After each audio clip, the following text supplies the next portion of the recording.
This is No Bones About Wrestling. This is very special, near and dear to our hearts. It's time. The time has finally come. The spooky season is here. The sun is barely visible outside. There are some dead leaves on the ground. I see them from here. The spooky season is here. It's time for a watch along of WCW Halloween Havoc. Yay! Yay! So we're starting. We're going to do several of these, unless this goes terribly wrong. We're going to do several of these, and we're going to start with Halloween Havoc 1994. So we're going to get things ready, and we're going to wait a couple minutes and just kind of chit chat, and we're going to wait until about 4:40, I think.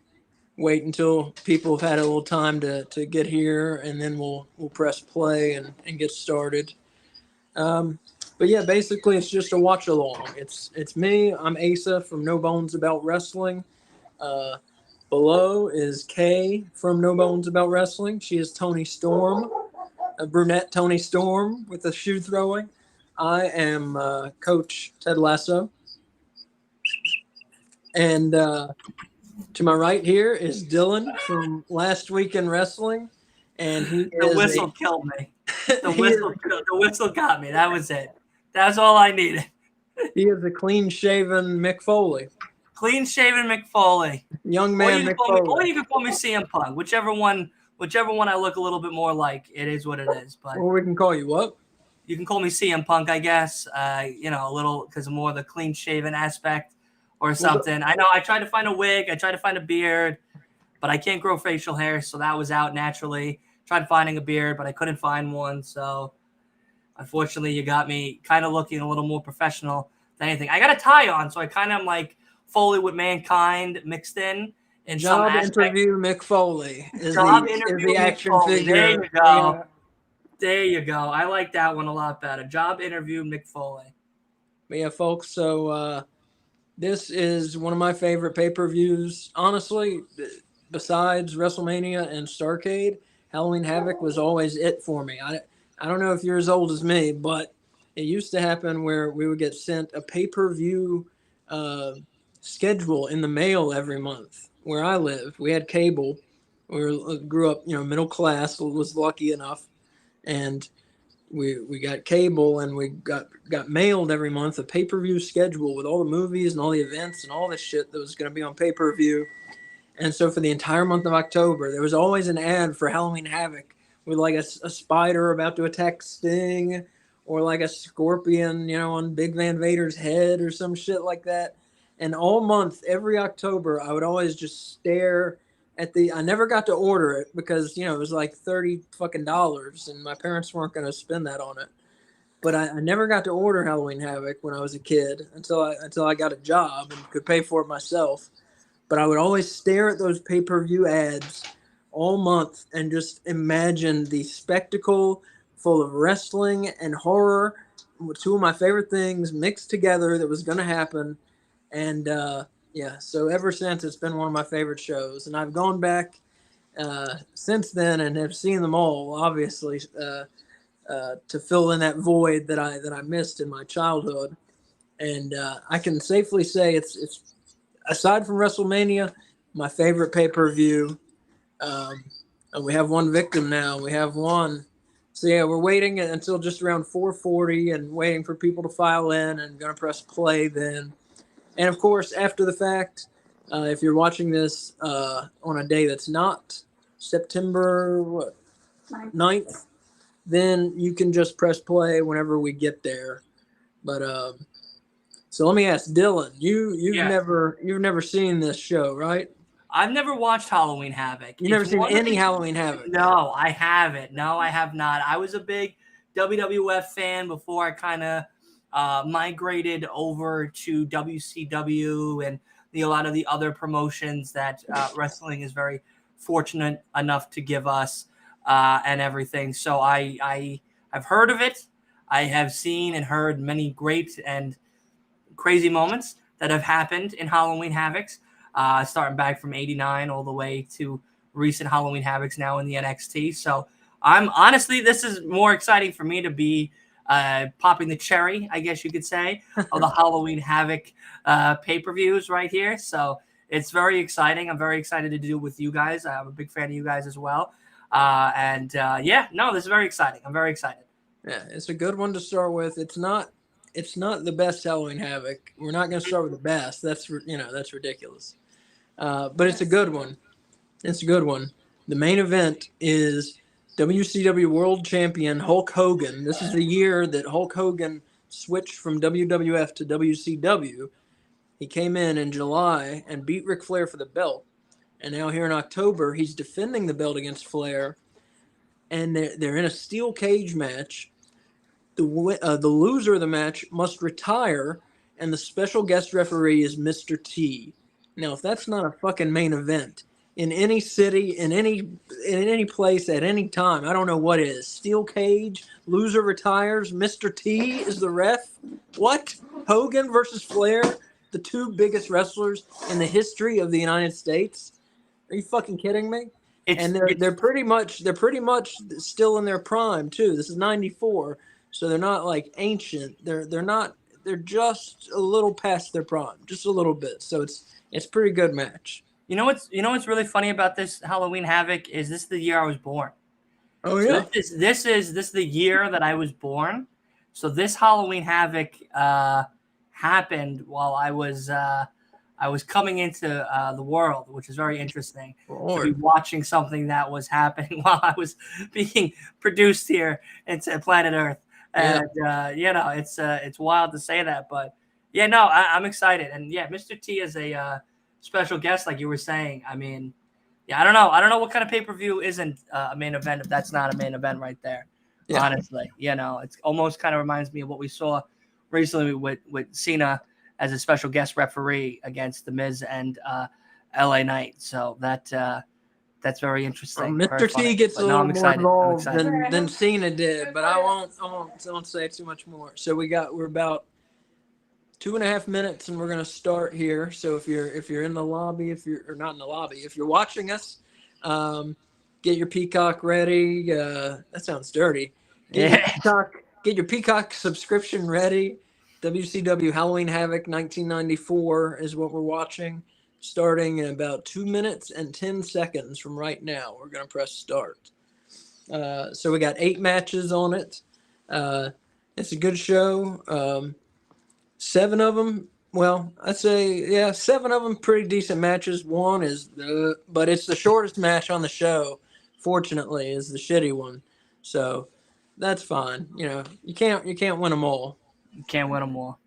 Oh, 1 second. How do I let you in? Just press the toggle on the. There you go. There you are. I don't have to do that for everyone, right? No. Well, everyone that comes in on the side, yes. Oh, okay. Yeah, not the guests that'll be watching with us, no.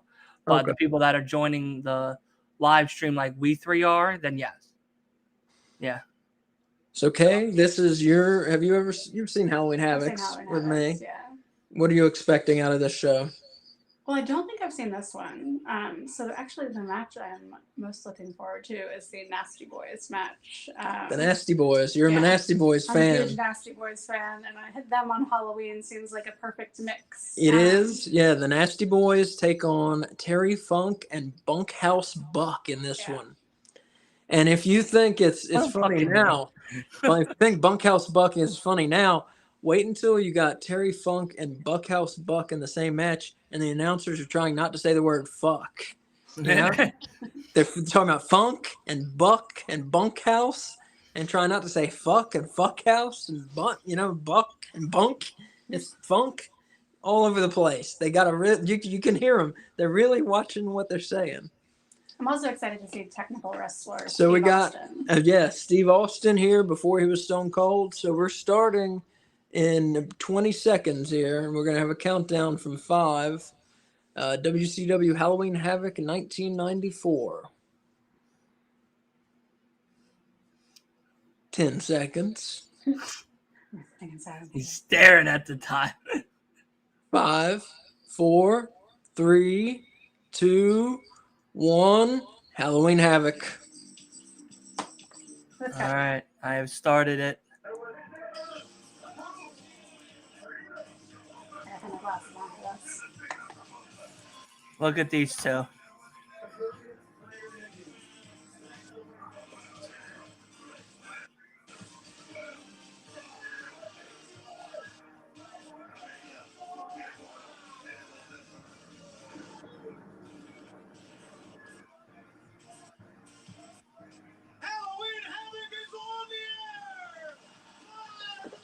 The witch going across the moon there. I love it.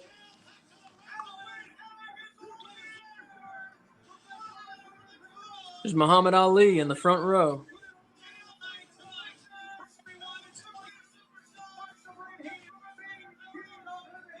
Where are their costumes? Yeah, a lot of times the announcers would wear costumes, but they didn't this year for some reason. Oh, that's the one. And the others will watch that. You'll see the announcers wear costumes a lot of times. That's okay. We have costumes. That's true. That's great that that's Tony Schiavone. Oh yeah, That's so funny that that's Tony Schiavone. In one He of the looks Halloween different, doesn't he? Havocs, he dresses Yeah, he just is missing the beard. He's got a good mullet going on. Bobby the Brain. Bobby the Brain.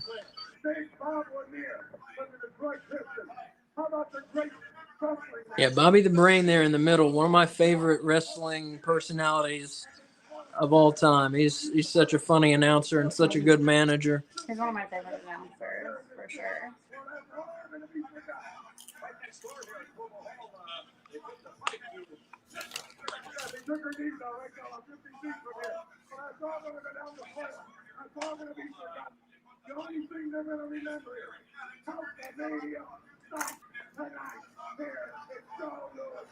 So is he managing Flair? No, he's just announcing. Oh, okay. Yeah, he's just announcing.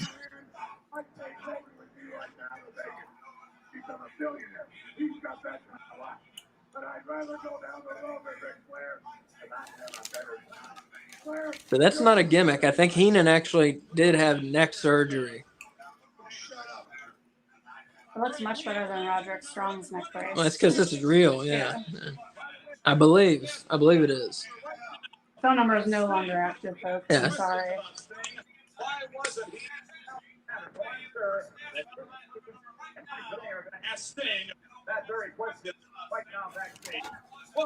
Yeah, no Sting on this show. I don't know why. I didn't call the hotline to find out. No Sting. Kind of weird. He was on every WCW show. Was he doing a movie or something? I don't know. I didn't call the hotline. I don't know. I can call the hotline. Is there a way for you to make it so we can see the chat since we don't have a computer? Oh, I don't know. Yeah. Okay. He's the guy that's singing there's some dude. Alright. Some dude. With a long costume.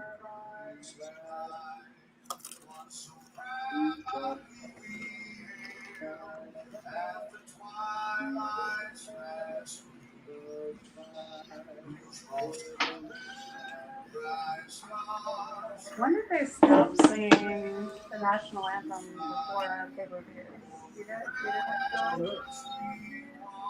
WCW. Sean, what's going on, buddy? Hey, John. Hey.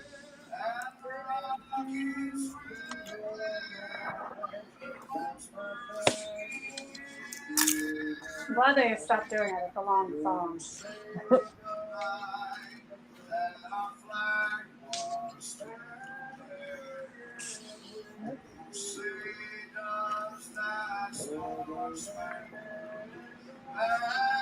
Dylan, once your mouth's not full, you gotta tell me what you're snacking on. Huh? Oh, yeah, chips from Chipotle. I got Chipotle. All right, let's watch some fucking wrestling. They got fireworks. Or a firework. No, multiple There you go. fireworks. There's some fireworks. Got a world television title match here.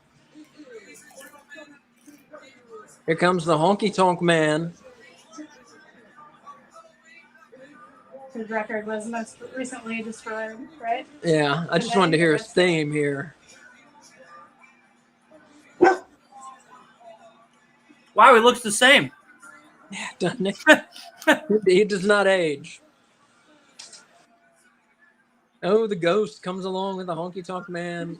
So, yeah, Honky Tonk Man, his Intercontinental title reign record was just beaten the other day by Gunther in the WWE. How about it was today? I think it was Friday or. Today. Oh, it Today. was today. No, it was Yeah. today. It's today. Today. Yeah. Wow, what a coincidence. His record was just beaten today.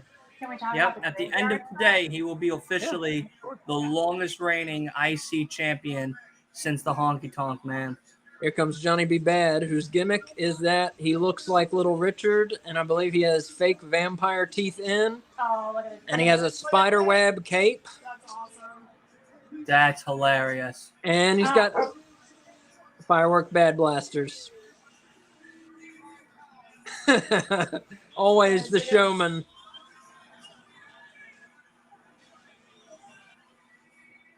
Always the showman, Johnny B. Bad. These vampire teeth look really uncomfortable. Yeah. So the television title matches, the time limit is 10 minutes. So they like to keep them short for TV.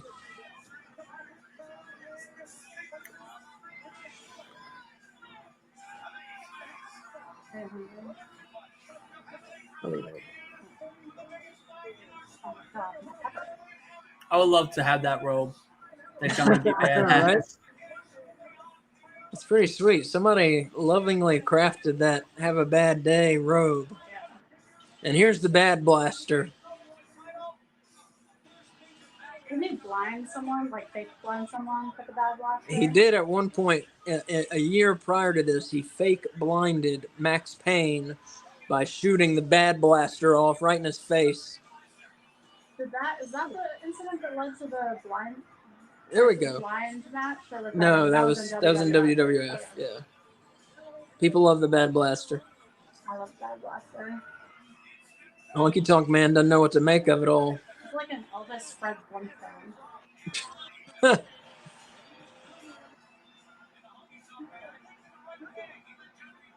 Double bad blaster. Don't you wish? Believe me, ass over with. Honky Tonk Man, the man who uses the.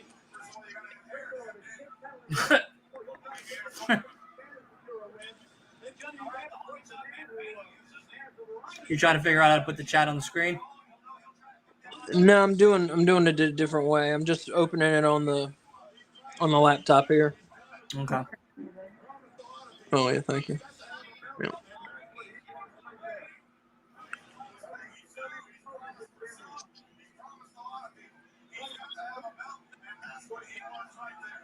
Yeah.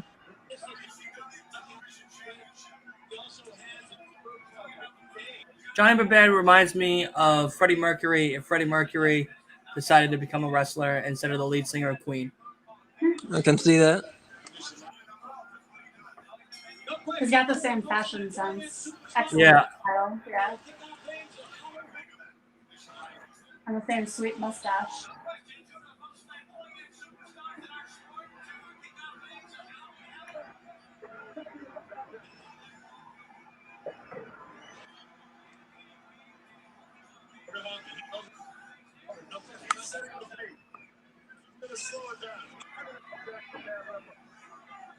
I'm not surprised that the WWE wanted Honky Tonk's record erased from history, since most people abbreviate his name to just Honky. Yeah. Yeah. He's the Honky Tonk Man.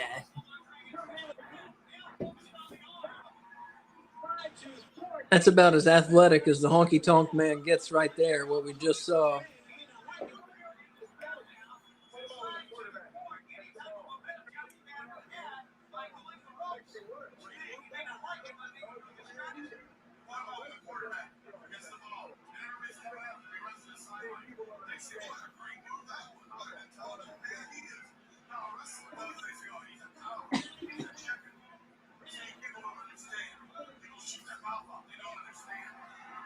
Oh, he's messing up his hair.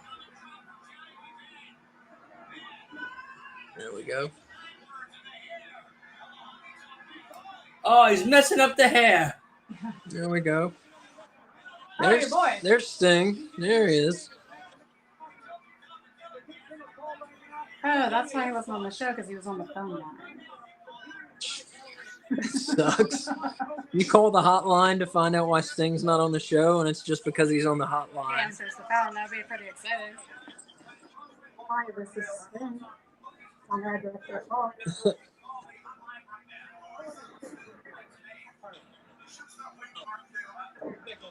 Tell you, I appreciate Johnny B. Bad's cobweb motif with the tights and the knee pads and the cape.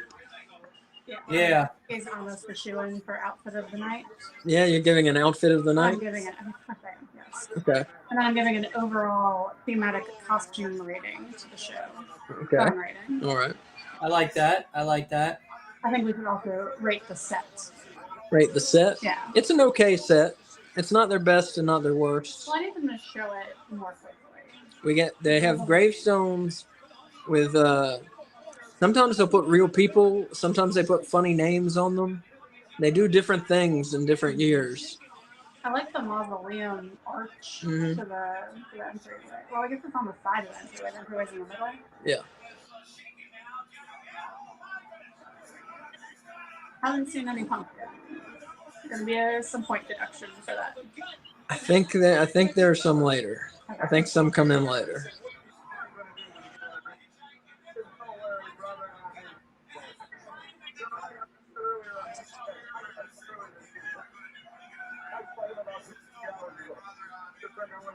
Pretty packed there in Detroit. Yeah. Hogan versus Flair, that'll sell some fucking tickets, man.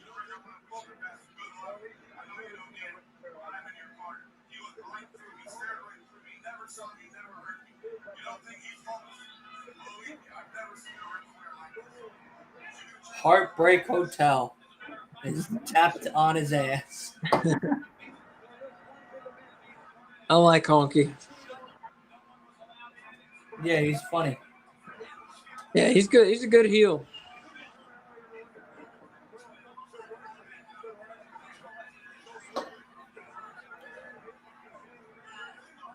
Why is Simone coming over here? Is he just watching?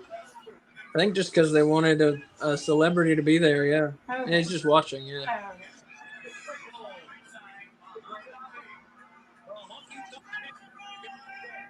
The way the note is placed, it almost looks like Heartbreak Hotel 2.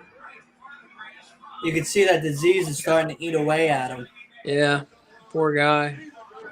I feel that's terrible. I mean, talk about people who don't deserve what happened to them. Muhammad Ali, a true American hero,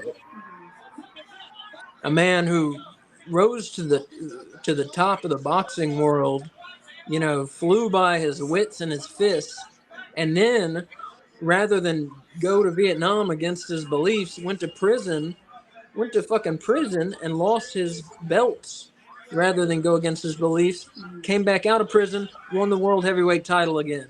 That's a fucking hero. And talk about somebody who doesn't deserve what happened to them. Muhammad Ali, man. He wouldn't put up his fucking arms. Did you ever watch any of his fights? He would never, ever, ever, ever block his head. Because I guess he never thought he could reach, that people could reach him. But they would just whoop his ass by hitting him in the head. Yeah, I guess he didn't think he was taking too much damage, but yeah. Well, we didn't know what we know now about concussions then. yeah. Oof. I used to love boxing, but it's almost hard to watch now with everything we know about concussions. The UFC is wild. Yeah, I can't watch UFC, man. I hate to, I have to admit it. People will be like, "Oh, you're a pussy." I can't watch it. It's too. I don't know. It's too much for me, man. I prefer my fighting predetermined and choreographed. Yeah. I like football. Football's about as rough as I like a sport. Wrestling, if wrestling counts, but wrestling's not supposed to be rough. If pro wrestling gets rough, you fucked up. You fucked something up.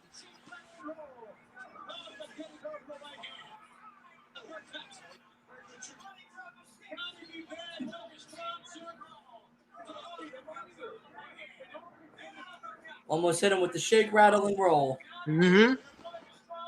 Yeah, Johnny B. Well, speaking of boxers, Johnny B. Bad actually used to be a boxer before he was a wrestler. Yeah, he has that body for it. Mm. No, he's good, man. He gets dissed a lot. Johnny B. Bad, Mark Merrow, but he's good. I always enjoyed him. He's no like technical wizard, He's not, he's no Bryan Danielson or anything, but he's Right. a fun wrestler. I like him. They got 3 minutes. 3 minutes left.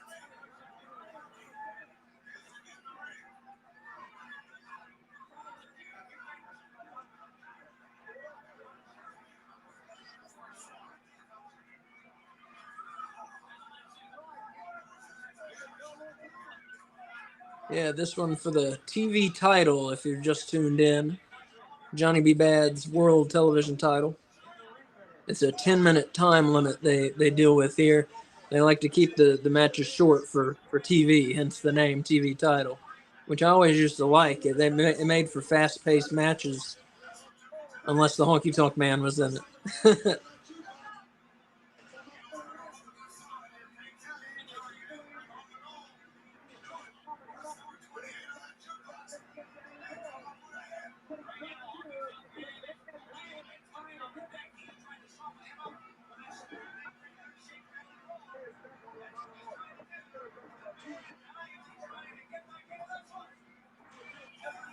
Like loincloth sequin thing he's got going on. Mhm. That really went out of fashion. Where you used to see that kind of a lot, like a decorative flaps on the front and back Mhm. of ruffler trunks. Well, Buddy Matthews wore that type of a little longer, but he wore that type of thing in WWE. Oh, did he? Yeah, Buddy Matthews when he was Buddy Murphy. Murphy, yeah. Huh, I don't remember that. I thought he just wore the torn shorts like he does now. No, it was. I swear he had something like that on the front. Yeah.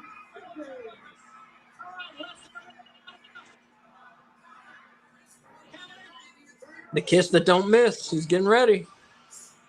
That a finisher? Yeah. Does he sing at any point? Either of them, but doesn't have kind of musical gimmick. Honky does. Johnny B. Bad does not sing. You gotta speak up. I,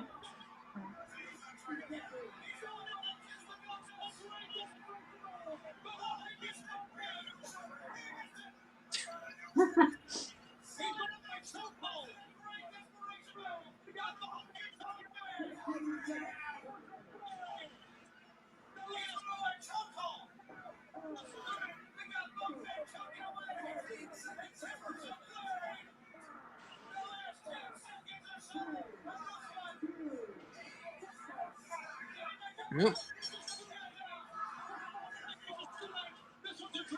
We got us a draw. What an exciting way to start your pay-per-view. Yeah, start your pay-per-view with a draw. Time limit draw.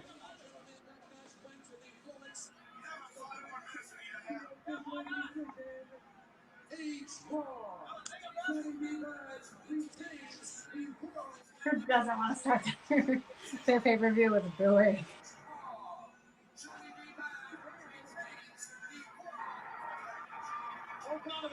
Okay. So if you've just tuned in, we're just about 19 minutes and 10 seconds into the show. Halloween Havoc 94. I'm sure you can find your place.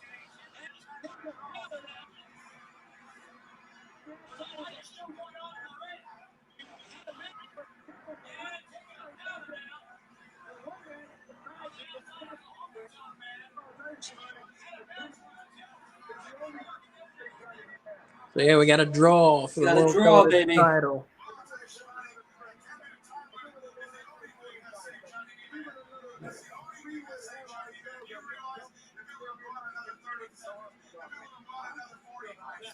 Shut up, Brian. Who's Brian? Bobby. Oh.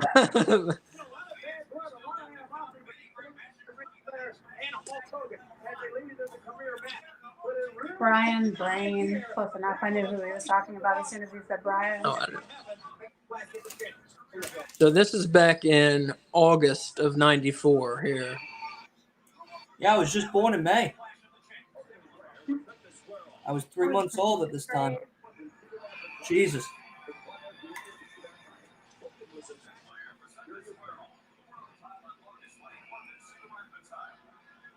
Jimmy Hart.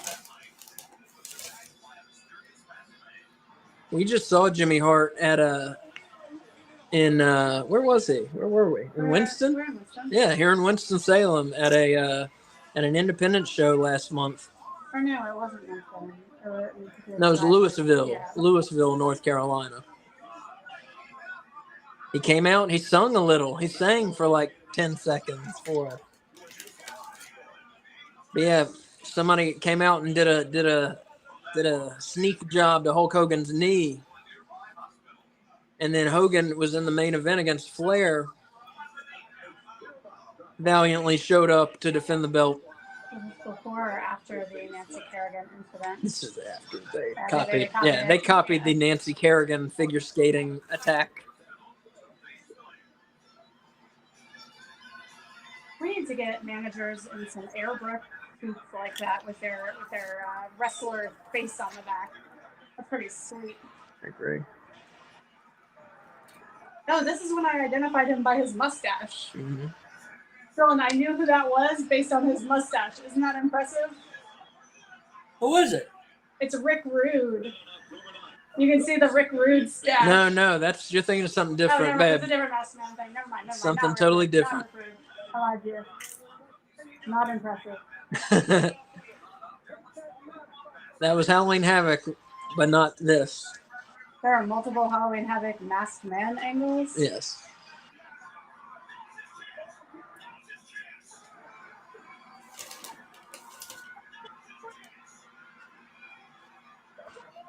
Look at Ric Flair. He's losing his shit. We became obsessed with getting his belt back from Hogan.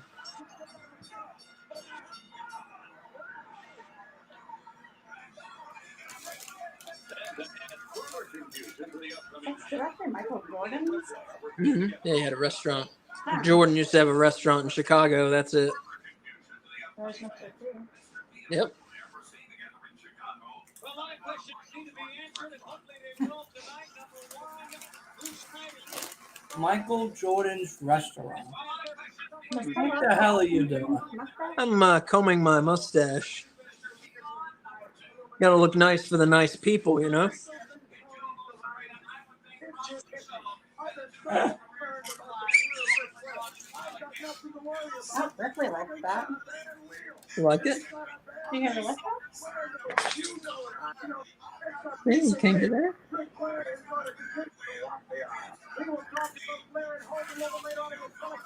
So, Dylan, do you know who wins the main event? I think I do. But I don't want to ruin it. Yeah, Alright. don't ruin it because I don't. Don't know. ruin it then. Oh, here we got some up close gravestone. We got an RIP.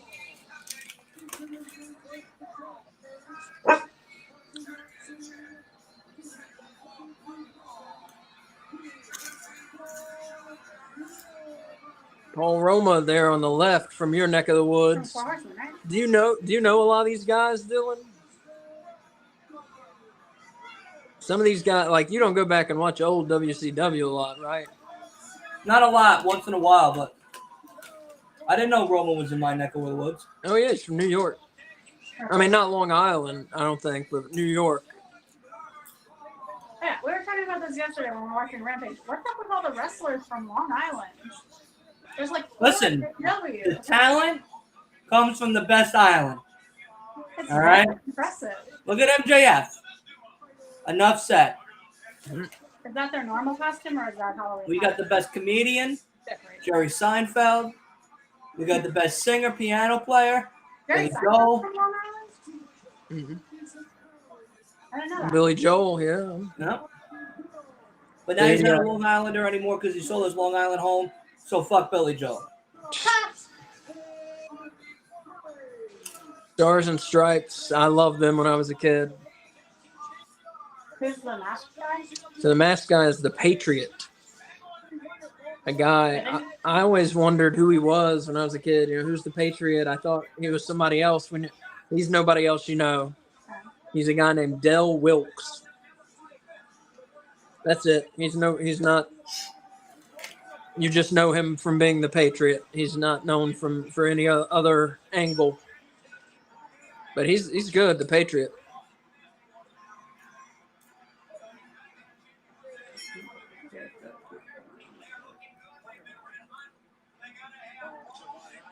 No.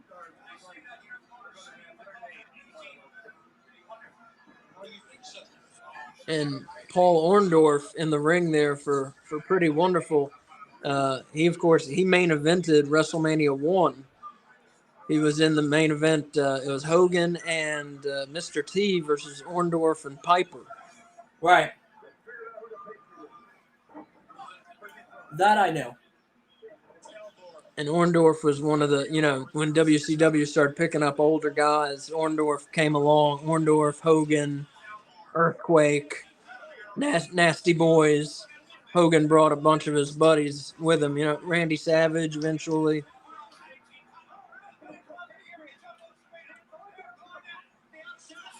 But isn't it true that Randy Savage wasn't going to go to WCW, and the only reason why he went was because Vince didn't want to pay him a couple dollars more? Well, Vince had stopped Savage from active wrestling. Like, he would only let Savage wrestle a couple times a year. He told Savage he was too old. And this is in like 19. He had him on commentary, yeah. And this is in like Yeah, I remember the 1993. old Monday Night Raw. Yeah, and that's in 93. He told him he was too old. And then, of course, Savage goes to WCW and has a career for like 6 more years after that. So he showed his ass. Yeah, Savage didn't look bad. No, he was Still could do it. Yeah, physically he was there until about 99. He started to kind of degrade a little. Started to get injured more and not go as much. But I mean, for at least 5 years, he was still performing very well, I thought, in WCW.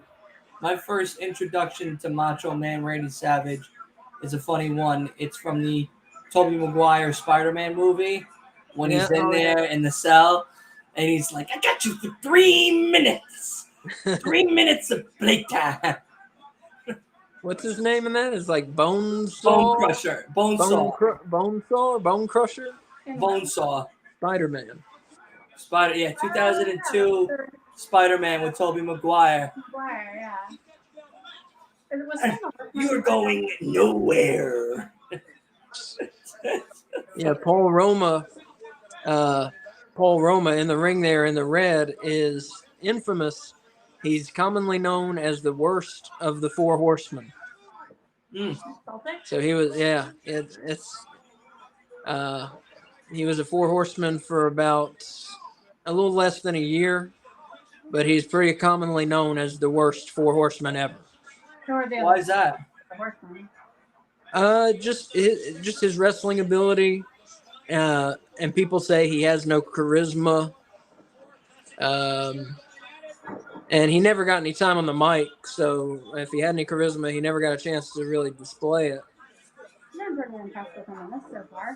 I mean, he's okay in the ring. He's not like garbage. He's not selling well, I'll tell you that. No, yeah, the selling was never his thing. Yeah, he's not. He's not great. He's not great, but he's not. He's not terrible. He's not the worst. Yeah, right. He's not terrible, but he's not great. Yeah, but the Horsemen, you think greatness. That's the thing. I mean, usually it was, Ric Flair, Sid Vicious, Arn Anderson, Tully Blanchard, Ole Anderson. Oh, yeah. People like this. Sting. Sting was a horseman. Yes, he was. It's such a weird angle. Very briefly. He fell for their trick because he's in dumb baby face. Both Sidewall's going to be at WrestleCade this year. Oh, yeah. And Surfer Sting. Not the Sting that we know him to be with the black and white paint. Right. Yeah, this was still blonde, flat top Surfer Sting.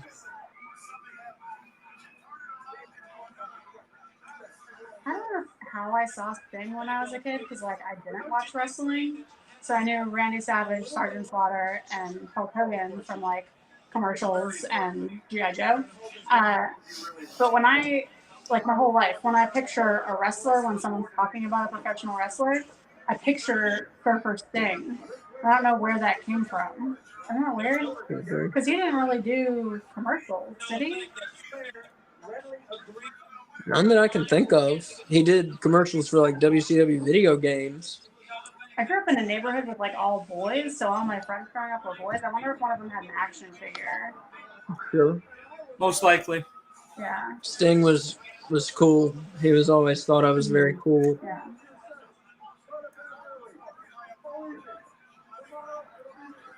He was WCW's most popular wrestler.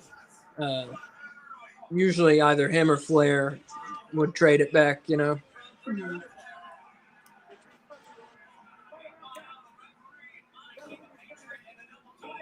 We had Marcus Alexander Bagwell in there, of course, eventually became Buff Bagwell. And has recently had some trouble with sobriety and the police, and it's unfortunate. And hopefully he can get his life together and get straight. Yeah, I didn't realize that. yeah. I think he got arrested recently. His mom was ill, wasn't she? I think she passed away. Passed away. Wonder if they're connected. I think so. I'm not sure, but yeah, he's had problems with sobriety, so hopefully he stays or can get well and stay well. But I met him, Marcus Alexander Bagwell. I met him at an independent show once and talked to him for like 10 minutes. He's a nice guy. I mean, I bet I bought a DVD, so He signed it. he signed it. Yeah, and he was a nice guy. Nice to me.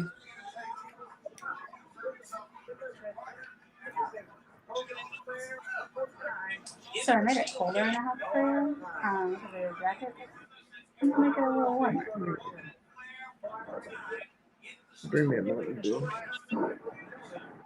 Talk to him about his, mostly about his time in WCW. This was when I met him. It was in '01, just after the WCW invasion angle didn't work in WWE, and I asked him why he wasn't in WWE, and he didn't really want to talk about that.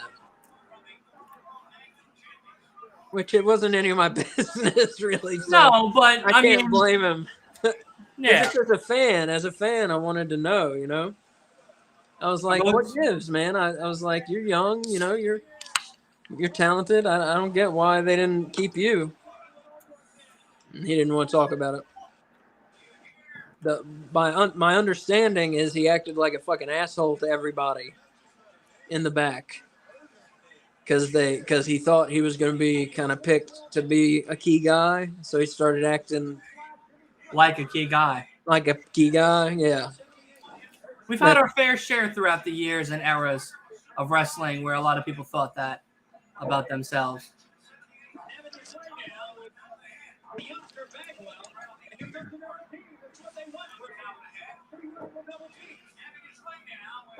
I feel like you have to be like so comfortable with the unknown as a professional wrestler.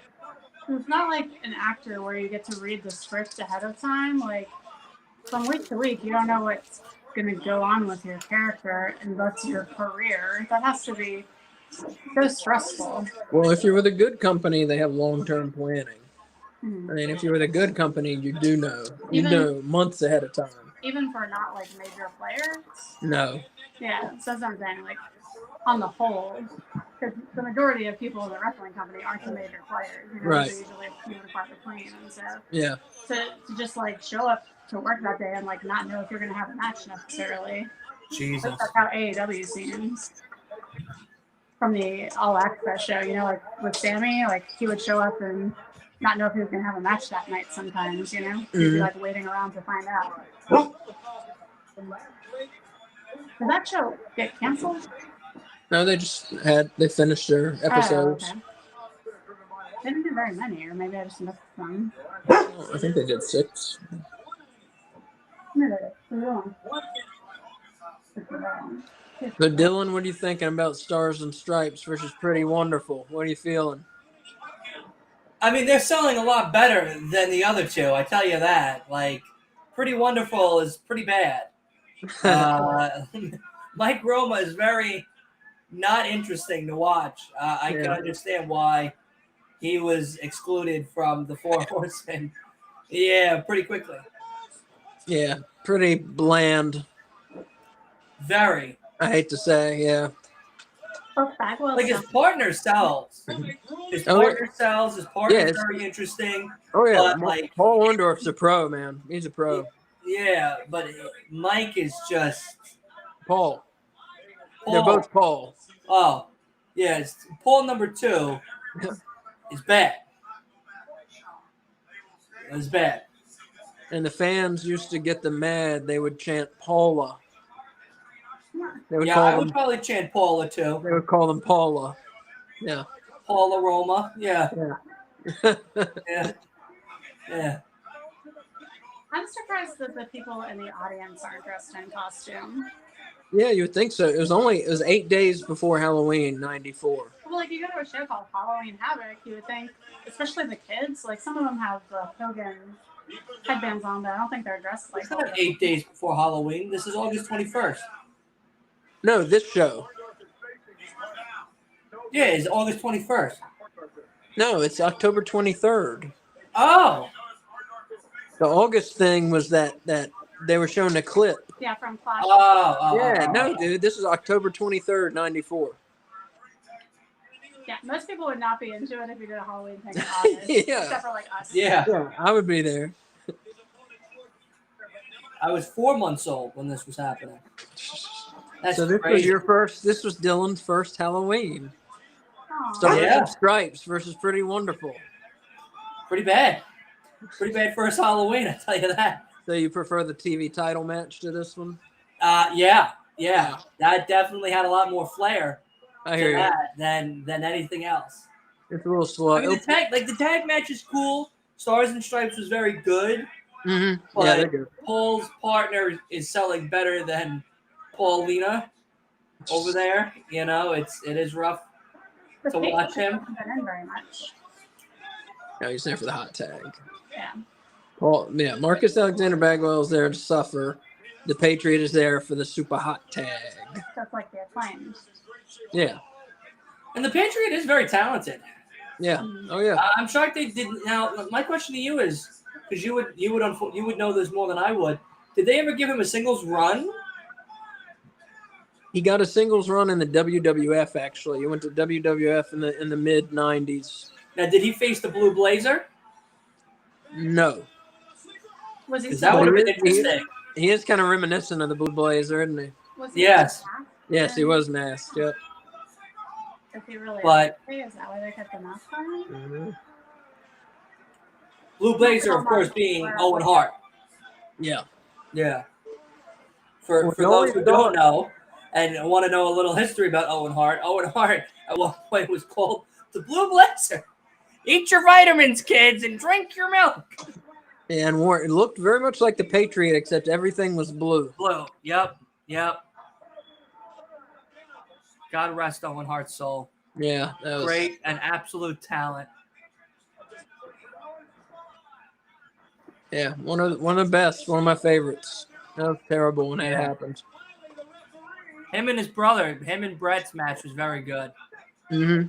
That was a very good match, especially when they were in the dungeon. They had the dungeon match with I think it was Owen Hart and Blackman, right? Owen Hart and was it Blackman or Shamrock? Maybe it was Shamrock. All right, I missed the finish. What just happened?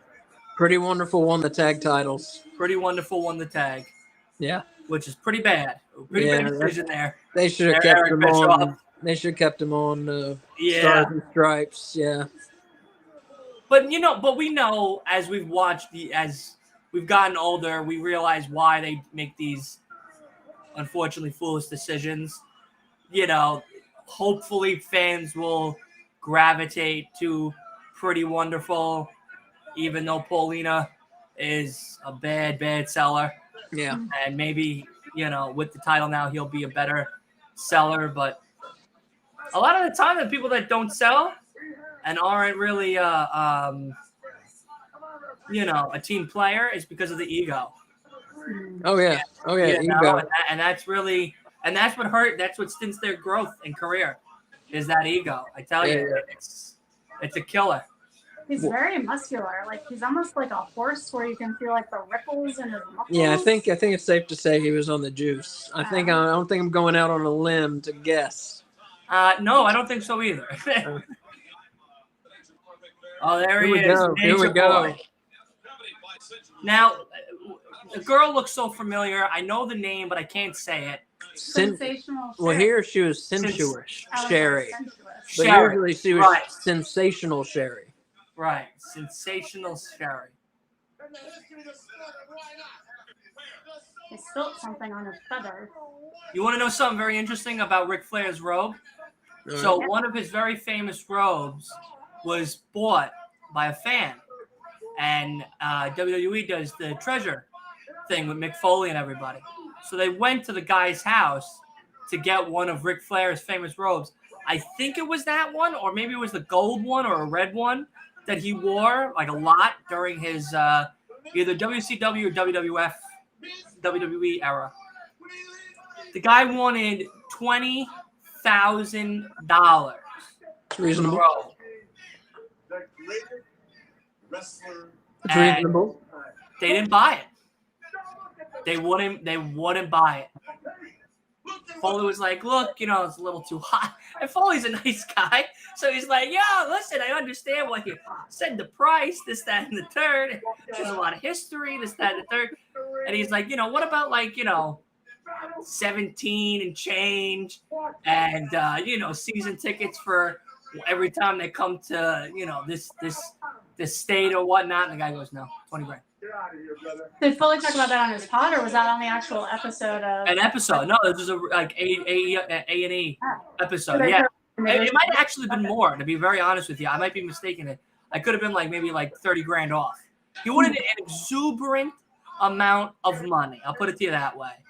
And when I heard it, I go, get the fuck out of here. You can keep the roll. I would have told him, you can keep the roll, buddy. Have a great day. Good for you that you got it. You know what I mean? But yeah, no, man, it's crazy. Some of the items that they buy is nuts. Like they had one of the ones that I saw a month ago was the Yokozuna. Yeah, Yokozuna. I saw that. Yeah, they had the robe that he wore for the Caesar's Palace WrestleMania. WrestleMania 9. Yeah, and got it. But the guy wanted a ridiculous number for it. I mean, ridiculous number. And I think it was either Top Dollar or it was Lita. I think it was in the episode. Maybe it was Foley. And they were like, well, what if we gave you such and such as well? Or maybe we trade with you for something else. And the guy took it. He took tickets to a show for a couple of shows and everything. And Rikishi was with him. So Rikishi was like, oh, come on. This is a family heirloom almost. Mm-hmm. Making the guy feel really bad about the damn thing. I would have looked him right in the face, Rikishi, and be like, you're going to have to give me that stink face because I tell you right now, you ain't getting it unless I'm getting that money, baby. That ain't happening, baby. That's like Pawn Stars, but WWE stuff? Yeah. That sounds awesome. I haven't seen this show, but it sounds like something I would it's on A&E, the channel A&E, and it's called WWE Treasures. Do they put the old episodes on Peacock, or is it only on A&E? I think it's only on A&E. Okay. But I tell you now, it is so worth it. Mm-hmm. The things that they find, like Kane's original mask, Undertaker a robe, the Rikishi, the Yokozuna, Flair robe. They had what was a really, really nice thing. The guy was really cool. It was Dominic Mysterio and Lita. And the guy had Eddie Guerrero's lowrider. Wow. And I forgot which version of the lowrider it was, but it was either when he was the U.S. champion or he was the undisputed champion in 06, 07. And Dominic was telling the guy, I remember when Eddie used to take me in this car and we would drive to McDonald's or just drive around in it. and everything. Like, it brings back a lot of memories.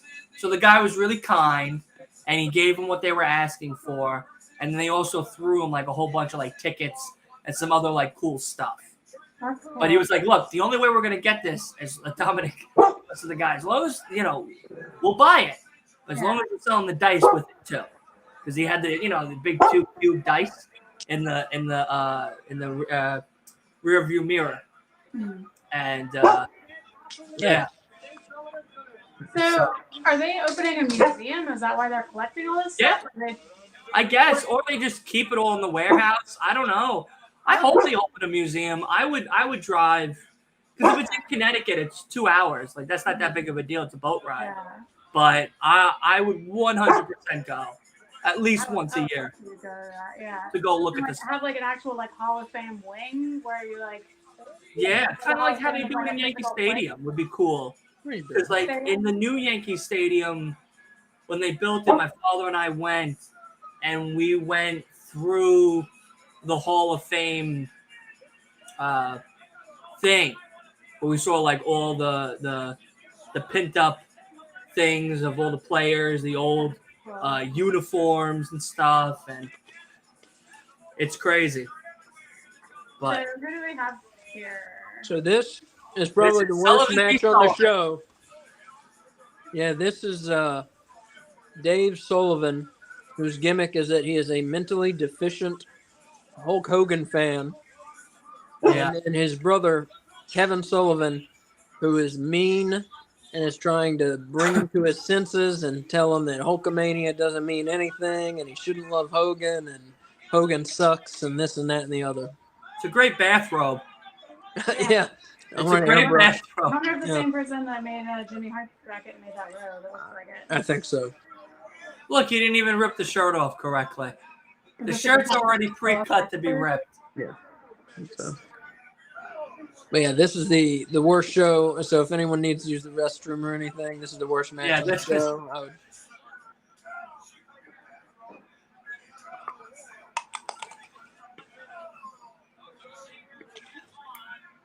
Now that A&E Treasures thing, that's really cool. I haven't seen it. I gotta check it out. Oh, it's so worth it. They've like Foley went with Noelle, his daughter, Mm-hmm. and they had in the warehouse the original cell that he was thrown off of. Oh, I did see that. I saw a bit of that. I wonder when I saw that. Probably either TikTok or Instagram or something. Something like that. Yeah, I saw that. And he was like, "Oh, it's giving me chills" or something like that. Yeah, he was crying. Yeah. It's Yeah, fucking well, you crazy. gotta realize, like, that cell propelled him to, like, I mean, he was already a star as Mankind. But that one moment with The Undertaker propelled him to even bigger heights than he was with, as the before Cactus Jack gimmick was introduced to WWF and Dude Love. Well, that's when people started bringing around like Foley is God signs. Yeah. After that shit. Like before, they were like, "Yeah, I like Cactus Jack. He's awesome." And then after that, it was like, "Foley is God." Yeah. He is the one. And I don't think he would have won the WWF title if it weren't for the Hell in a Cell, you know? Yeah, I don't know. I mean, I was listening to one of because he's been doing a lot of the best of volumes, because he's been doing a lot of like tours and stuff recently. So Conrad and him have been doing a lot of the episodes like Kabaya and stuff to put out volumes just as like weekly episodes until they can get back together again to record a new one. Mhm. And they talked about that in length, actually, on the episode I was listening to today. And he was like, not for nothing, without The Undertaker, Mankind would have just probably sat in that dungeon and there would have been nothing for me. Like Vince didn't want him at all. Only JR was the only one rooting for him. It's like, "Oh, Vince, you got to see this guy. He's out of his mind over here on this indie scene." And he's like, "All right, we'll bring him in, but we're putting him in a mask." Yeah. You want to show 'em? Here are Kay made little jack-o'-lantern peppers, little stuffed peppers. That is awesome. Those are awesome. Thanks. Yeah, I think I'm gonna Good do a for themed. you. I'm gonna do a That's themed really snack cool. Ooh, they look good. for They every smell good too. every Halloween Havoc that we do. I'm gonna do a different spooky themed snack. All right, I'm That, gonna eat I like that. every. I had spooky Chipotle thing. like a jerk off, a non-spooky food. You know, I just had regular food like a jerk off. You know, so You could have but put no, like, Chipotle chips on your teeth and said you were a vampire. I know. I'm going back to the Halloween store when we do another one of these. Yeah. Because I'm gonna get myself a different costume. I'm gonna maybe do something spooky the next time around. Yeah. But no, like JR was like, no, you should bring him in. He's like, all right, I'll bring him in, but we're covering up his face. And I'm like, Jesus Christ, that's what you were told? Like you're gonna be covered up and shit? I don't think I wouldn't want to sign. And then he told JR, and he was like, this is gonna be your problem if he fails. And I want you to feel how heartbroken you'll be when he fails in my What are company. you talking about? Mick Foley, Vince McMahon about Mick Jim Foley. Ross. He didn't want to sign Mick Foley, Vince, at all. JR was the only one that kept hounding Vince McMahon. So when Vince finally said yes, he goes, all right, but we're covering up his face. And when he fails, it's on you.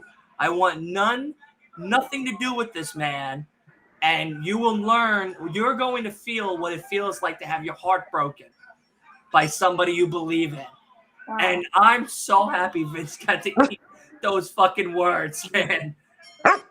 Did we just get a count out? Yep, Dave Sullivan won the match. He upset his brother Kevin, won by count out. So we've had 3 matches. The first one was a time limit draw. The First one was good. I'm not gonna lie to you. The first one was good. First one was good, but I mean, Yeah, the first one was time good. limit draw. Not a big fan of that finish. So it's uphill from here. Yeah, because the second one was. The last 2 matches were the worst 2 matches on the show. Yeah, this one this is 0. This is That was straight, nothing. This is straight. I can't remember what's Tuesday. next, but I know it's uphill from here. I know it is. Yeah. Impossible not to be uphill from here. Yes. You know that it was either Russo or Cornette that pitched Mick Foley, the 3 faces of Foley, and it wasn't Mick Foley. I did not know that. Yes. So He like do was them all at talking about once, you that. mean? Yeah, because he was like, why don't you do – because he had Mankind, because that was Vince Russo was the one that pitched to Mankind. And he goes, we're going to put this thing on you, and you're going to play with a rat in the dungeon or the basement of the stadium that we're going to be in. Sounds like a Vince And he was Russo like, all idea. right, yeah, like great idea. So that went over really well. Then I think Cornette pitched him Dude Love. No, Dude Love Mick Foley made up when he was a kid on Long Island. So then it was Cornette or it was Vince or combo of both, where then when Dude Love was introduced by Foley, because he already had Cactus Jack. Yeah. Cactus Jack was an ode to his father, which is really cool. And then when he brought in Dude Love and then he brought in Cactus Jack, it was either Vince or it was Cornette, or maybe both, that said you could do the 3 phases of Foley and the Royal Rumble. That's cool. And he was That's like, awesome. so I'm going to get eliminated 3 times as 3 different one of my characters. Like, yeah, but it's genius, bro. It's genius. You know? So yeah, this is next. Arn Anderson versus Dustin Rhodes. So all right. Now that's a big step up. Yeah. Big step up from Dave versus Kevin Sullivan. Look at Dustin Rhodes. Dustin Rhodes. Looks look at Dusty or Dustin? Dustin. Yeah, Gold Dust. Yeah. Still going. I don't know, when you told us what matches were on the card, I thought you were talking about Dusty Rhodes. No, Dustin. Dustin. Yeah. Arn Anderson versus Dustin. That's when he turned on him. You don't like what? I said I love Arn Anderson. Oh, I thought you. Okay.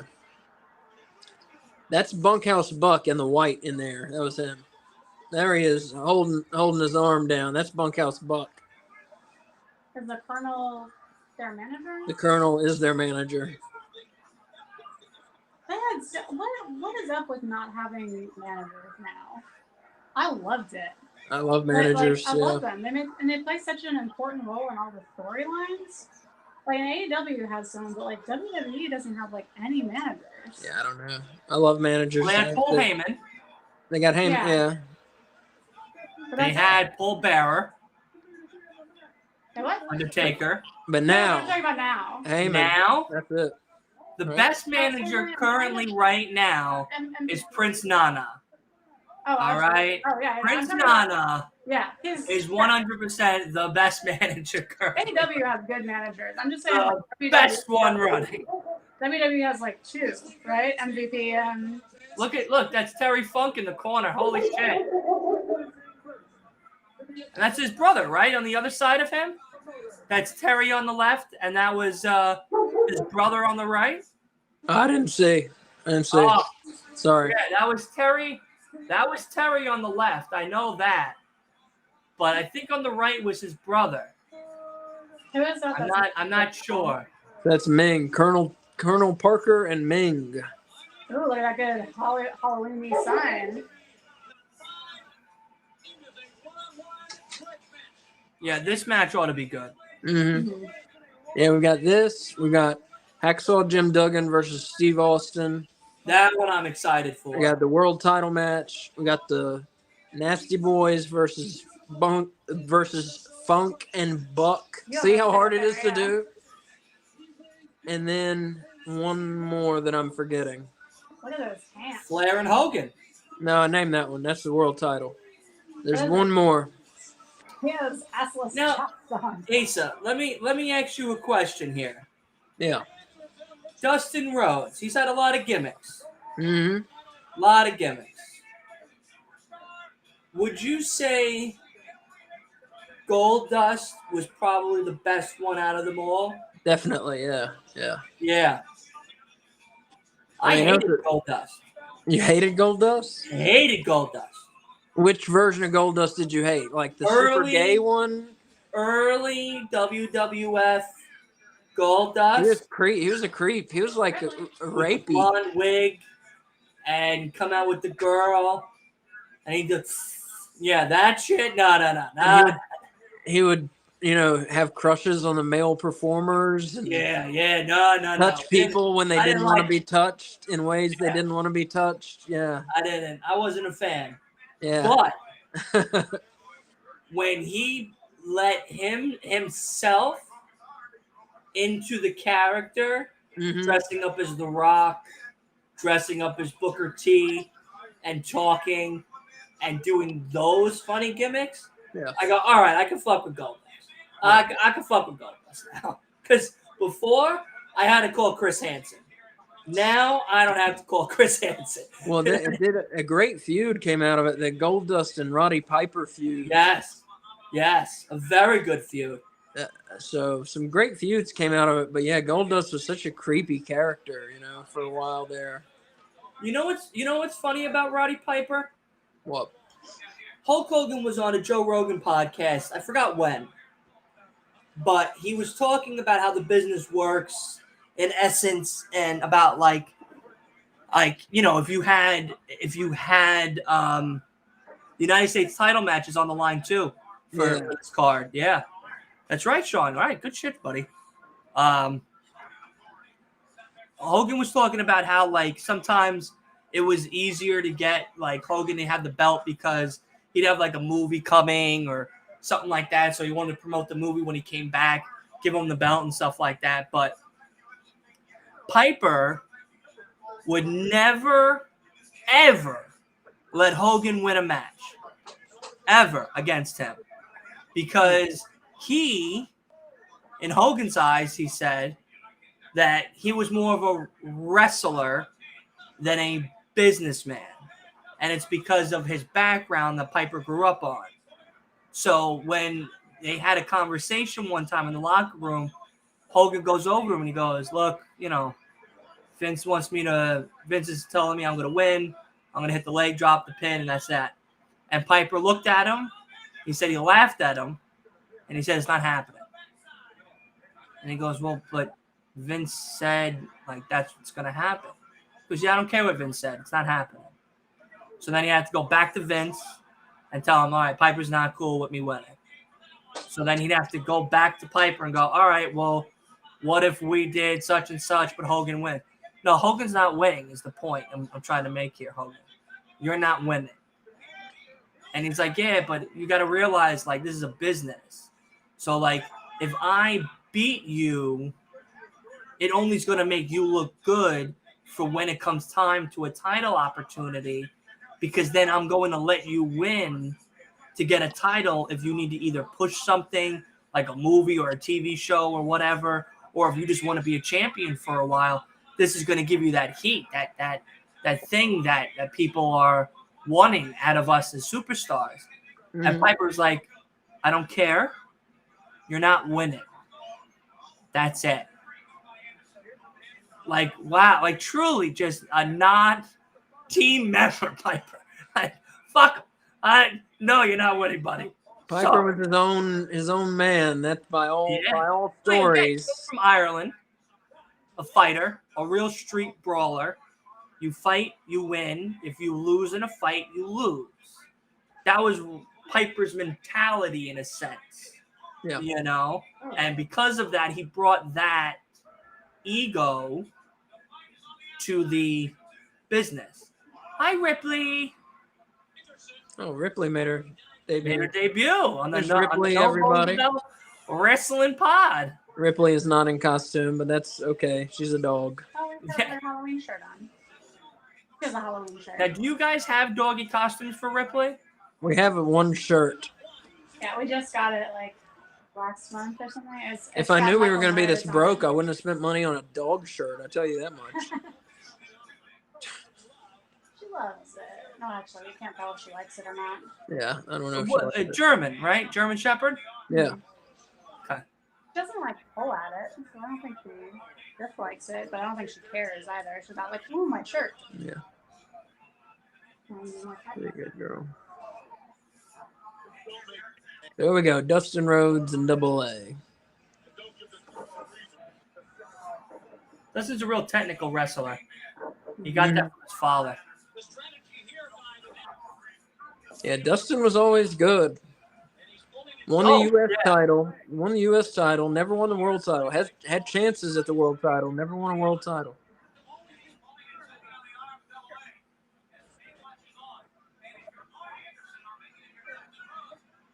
And he's still going.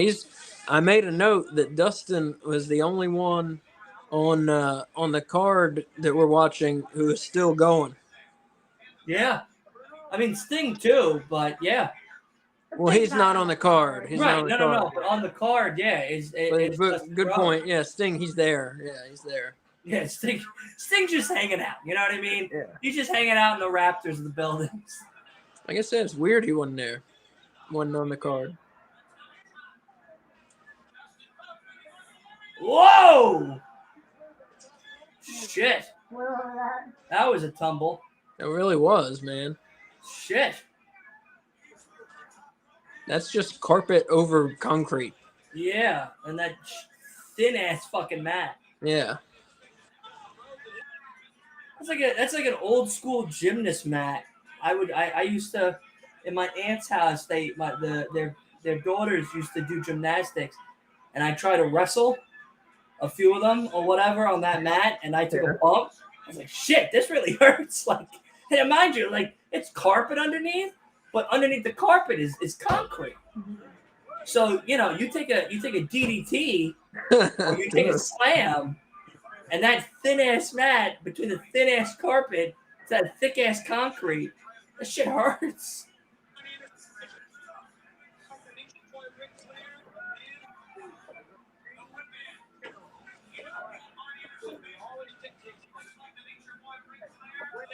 Dustin looks so much like his father, though. Mm-hmm. Like, so much like Dusty.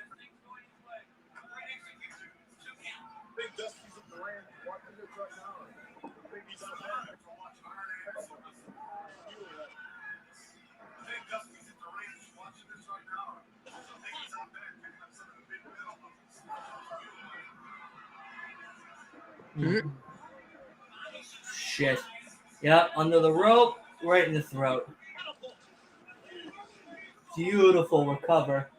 And something to keep in mind at this point, it made me think of it when Dustin went over the ropes a minute ago. In WCW, if you got thrown over the ropes, if you threw, let me try and say it right. If you throw a wrestler over the ropes, it's a disqualification on you. If you throw someone over the top rope, you're disqualified. That's interesting. I did not know that. Yeah, isn't that dumb? What was the? I mean, like, what was the thinking behind that? I don't know. Wrestler safety. I forget. I'm trying to think who made that rule. It might have been Bill Watts who made the rule, and it just stayed in effect, and nobody changed it. But yeah, that was WCW. You throw somebody, and I never heard any other wrestling company except Never. WCW. You throw somebody over the top rope, you're disqualified.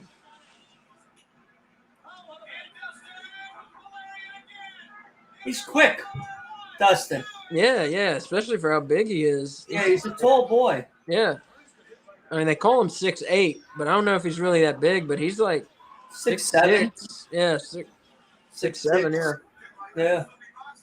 He's probably like 2 inches shorter than Shaq. Shaq is what, 6'8", 6'9"? What happened? We're all There you fine. go. There we go. Are we? Yeah. Nope, now you're gone again. I can't hear you. Asa exited sorry, you can't hear me either. Can you hear me? I can hear you. Okay. Yeah, Shaq's what, 6'8"? Dude, Shaq's like 7'1". I thought you were joking. 7'1"? I thought you were fucking joking. Yeah, dude. No, Shaq's 6'8". Shaq is like 7'1", dude. Yeah.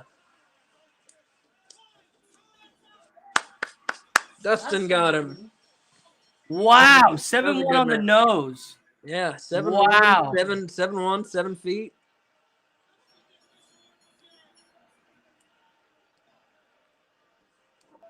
That was a good match. I told you it was uphill.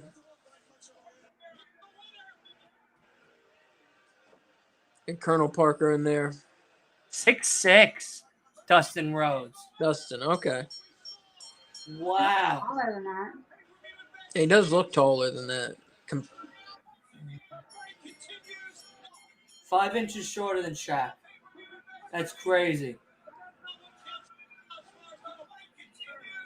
Yeah, I used to be able to tell you, man. When I was a kid, I could tell you any basketball player. If it was 1993, I could tell you their fucking height, what team they were on, their shooting percentage, all that shit.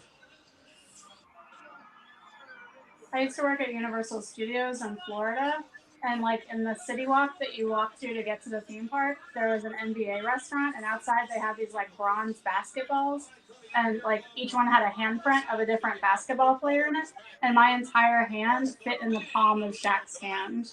Yeah, I believe that. Yeah. There's the Hulkster. There's the Hulkster, baby. Well, let me tell you something here, brother. And besides Jimmy Hart, who's that other Jimmy guy? Hart, and that's Brutus Beefcake. Oh, okay. Didn't recognize him without the scissors. Yeah, here he's known as Brother Brutus. Not Brutus Beefcake. Tomorrow's gonna be a new era. Well, you know what we need to talk about last night? You know, I actually fought Hulk Hogan. I liked the pasta gimmick that Hogan did. The what gimmick? The pasta gimmick? The Hogan pasta? I know what you're talking about. I don't know. On the first ever WCW episode in Mall of America, you see Hulk Hogan in the cafeteria giving out or sponsoring or whatever Hogan pasta, and it has a catchy name like Brother Pasta or Hulk Hulkamania pasta or some shit. And you see him there, like, serving the kids. Oh, like a fucking giant, you know. Was that your Hulk Hogan impression? Yeah. Oh. Yeah, doesn't he do all of that noises and shit? He grunts a lot. He does.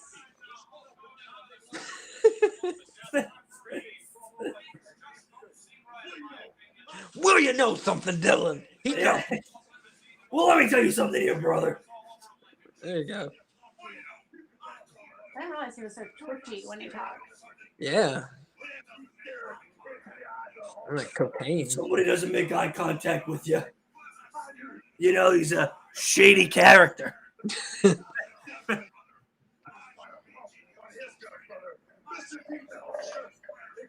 My favorite journalist of wrestling has to be Mean Gene. Oh yeah. It's the facial expressions for me, for Mean Gene, that made the interviews even better. Like, look at him; he's so invested in the Hogan story, nodding. Yeah, you know, the eye movement when things go awry in the conversation. Mm-hmm. He's funny too. Like, He is has, very like, funny. Oh, he's great. Humor. Oh yeah. Look at him; he's getting a little tired now. Yeah.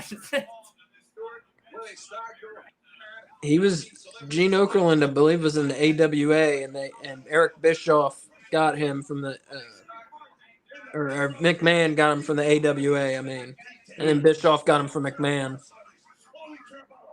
What's the You don't have to worry about the pressure, brother. AWA was a company based out of like the Midwest in the 80s. where does it stand for then? American Wrestling Association. It was probably like the third biggest for a little bit. Second biggest, maybe, for a little bit. Yeah. You don't hear about it a lot. Hulk Hogan was big in it before he was big in WWF. But yeah, you don't hear about it much anymore. That's where Mr. Perfect was big there. Yep. That's Kurt Hennig.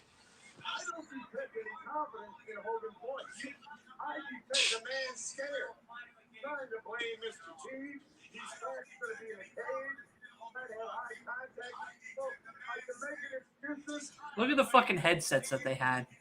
That shit can pick up a radio station 20 yards away. That shit right there. Those things are teleporting Neuralinks to the fucking aliens out there.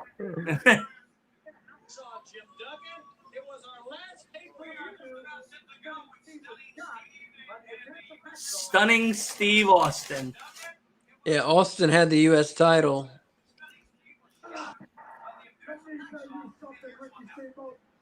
I don't have to tell the world you're one of the greatest champions ever step foot in the ring. Let me tell you something right now. You really know God, he looks so weird with gold hair. He looks so weird.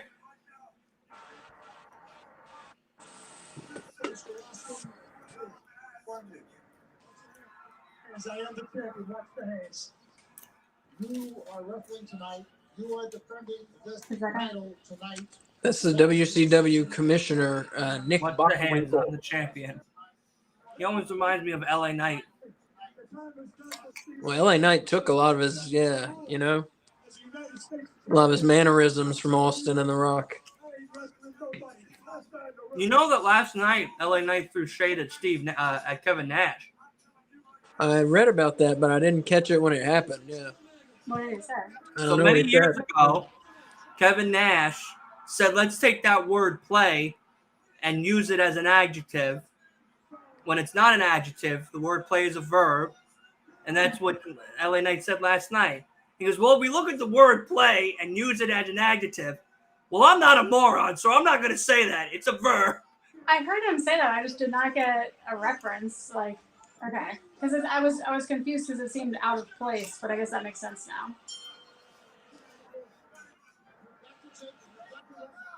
If I was a moron, I'd use this word play as an adjective.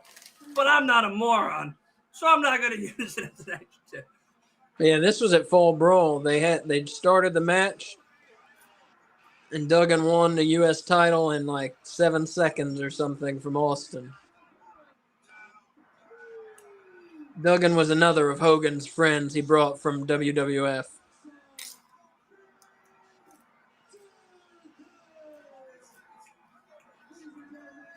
And now Austin gets his rematch. For the United States Heavyweight Jesus, Hacksaw looks the same.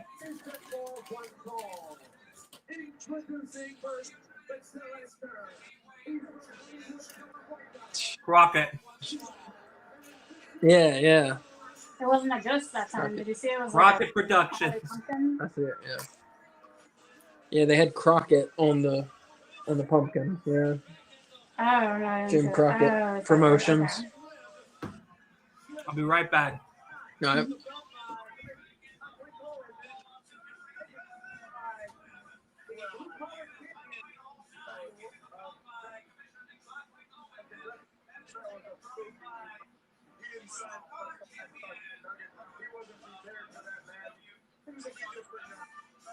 Can't read any of the other tombstones. I see Crockett. That's the only one I can read.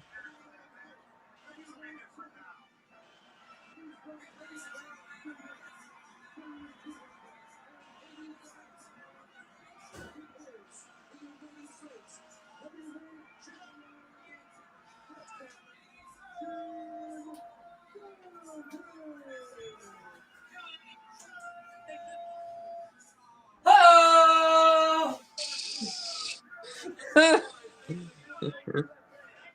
You gonna do it, Robin? Oh! Yep. The absolute easiest gimmick to mimic. Yeah. Just wave the American flag and shout ho. Nailed it. You know, there was a big Hacksaw Jim Duggan was involved in a big thing and a big deal with the Iron Sheik in the 80s. You heard this, Dylan? I believe so. Where they got caught, they got pulled over by the cops and they got caught. Oh, yes. They got caught with like pot and coke and something else. And the big deal wasn't that they got caught with drugs. The big deal was that they got caught riding together. Right. You know, because in the 80s, the faces and the heels were still supposed to be separate. Like they were still playing that this was real, and the faces hate the bad guys. Like Duggan and the Iron Sheik were feuding, but here they are riding down the highway together in New York or New Jersey or wherever they are, and got caught together, and that was a very big deal. And Duggan's career kind of took a hit because of that. Sabu and RVD had the same problem. Sabu and RVD were caught. They were pulled over, and there was like a pound of marijuana in the trunk. Oh, I never heard that. Yeah. I believe it, but I never heard it.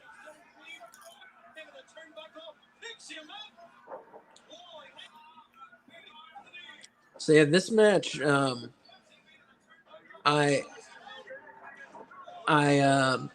one point I kind of stopped watching wrestling in high school. You know, in middle school, early high school, I stopped watching wrestling, and then a friend of mine got me back into it in high school and told me, dude, this is in like 1998. He told me, dude, it's awesome. He said WCW and WWF, they both have shows every Monday, and both shows are great. And you got to catch both of them. And he told me and I said, who's the world champion in WWF? He said Stone Cold Steve Austin. I said, Steve Austin? I said, Steve Austin is a world champion? Stunning Steve? I said, Stunning Steve? That's what I said. I said, the Hollywood Blonde, Steve Austin? He said, Hollywood Blonde. He said, he's got a bald head. I said, Stunning Steve is bald? That was the conversation we had. Stunning Steve is bald? I was like, I got to see this shit. And that's what led me to watching wrestling again. I was like, bald Stunning Steve is the world champion? I have fucking got to see this. And then I tuned in on the night when Stone Cold was going to fight Mr. McMahon, but said he'd fight him with one hand tied behind his back. And that was the night I tuned in and started watching wrestling again. I like how he has U.S. champ on his tights. Who did? Austin? Yeah. Yeah, he was getting pretty good heel push, at this point.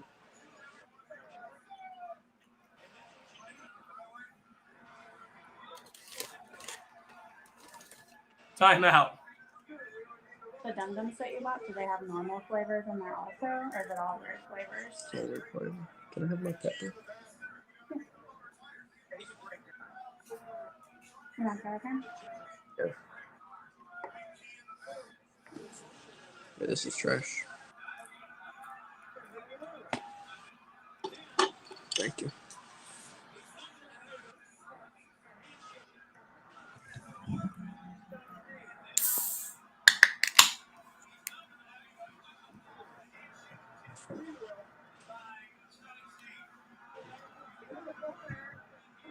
Come on, referee, get him off him. He's in the corner.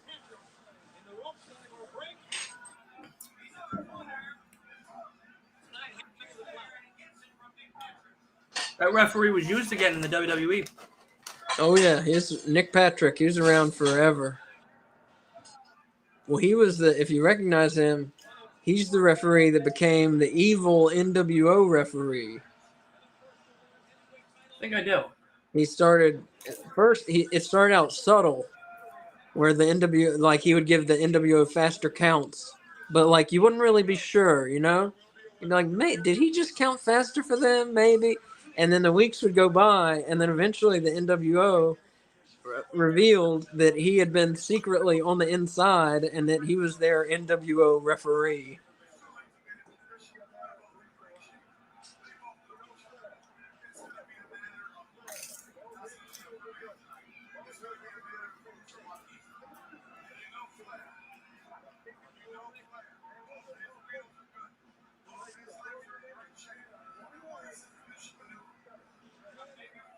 Look at Stunning Steve. Oh, laid out. Selling that shit. Bang! Thank you, dude.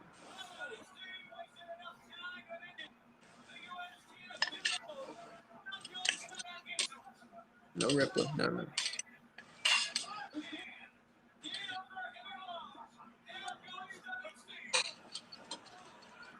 Please. He's telling the ref, please. Please.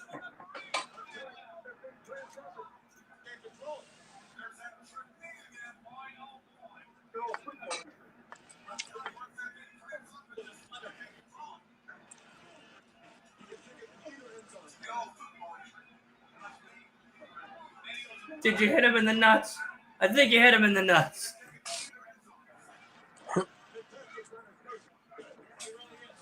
Now let me ask you a question. What's in the stuffed pepper? There's soy. There's fake meat. All right, that's all you got to say. No, we're done here now. We're done. We're done. It's delicious. Onion, sour cream. Wow. Cauliflower, diced tomatoes with chilies. Rice, cauliflower, diced tomatoes with chilies. Delicious. Yeah.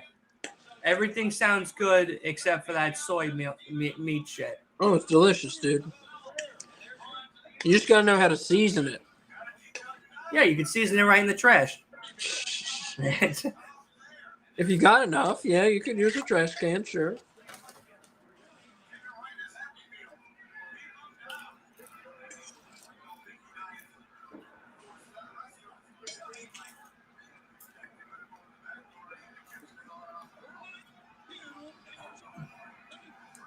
Nice elbow.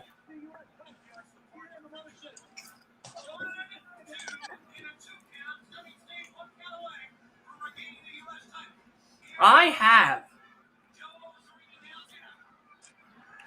think I still have them. I have 3 DVDs. I have one of Stunning Steve Austin, one of Mick Foley, but I think it's Cactus Jack.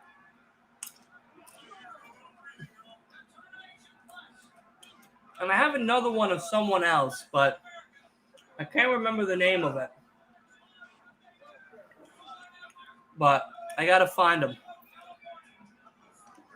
Because those Those had some great matches on those DVDs.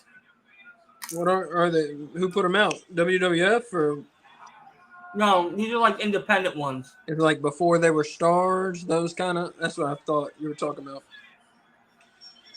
Oh, Yeah, like Ah, disqualification. What are they doing? disqualified. So we've had 2 matches with like actual finishes. mm-hmm.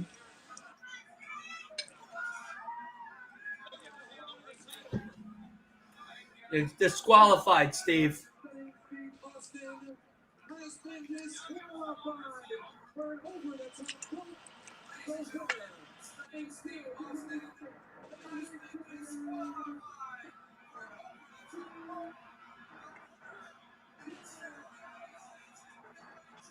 Oh, there's that hacksaw.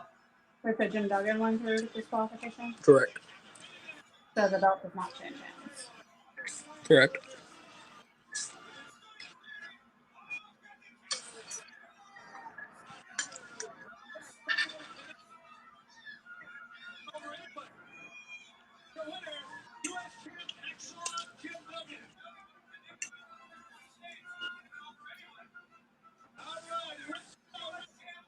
Look at him, hacksaw Jim Duggan.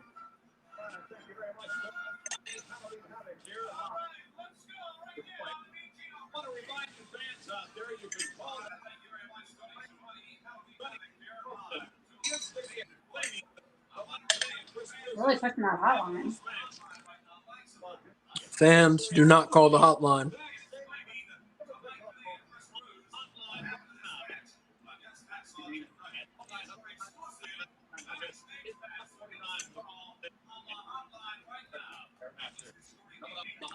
That's a $5 phone call. At least that's $5 in 1994. That's real money. I think $5 is still a lot today. I agree.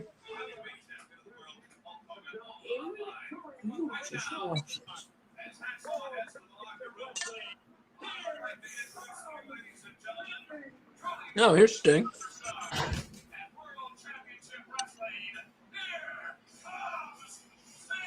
Sting! That's pretty good.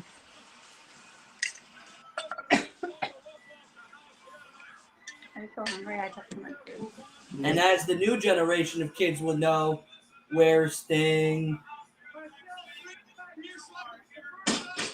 For all those AEW fans out there that watch us on a weekly basis, and Willie sings the song of Darby Allin parody, Where's Sting?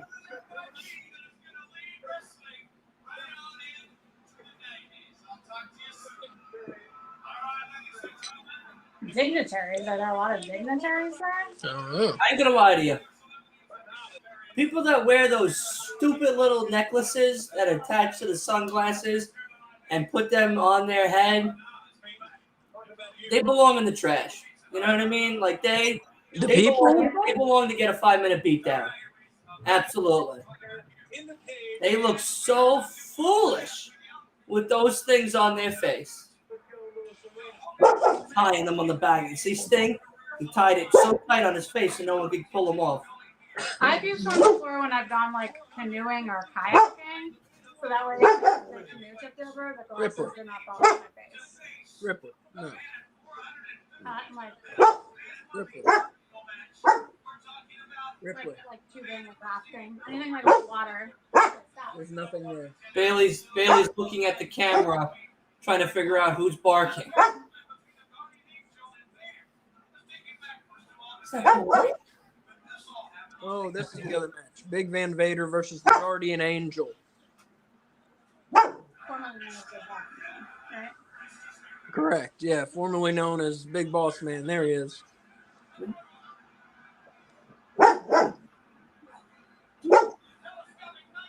Ripper, come here.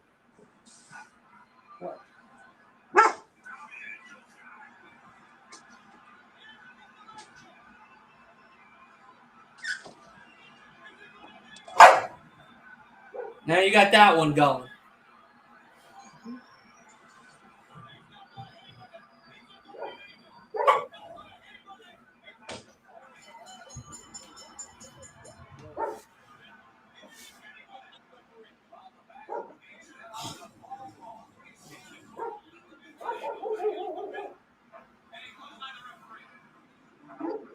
Santos, what's up, buddy? I love those headbutts where it's just like a tree falling over, you know, like they just straight up fall right on top of them.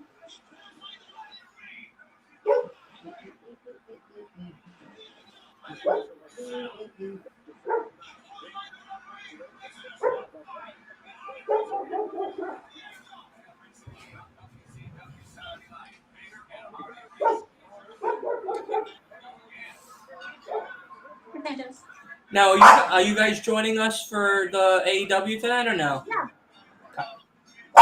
Because I'm that's gonna fix in my a hair little bit. between now and then so it's not in the Tony Storm disarrayness.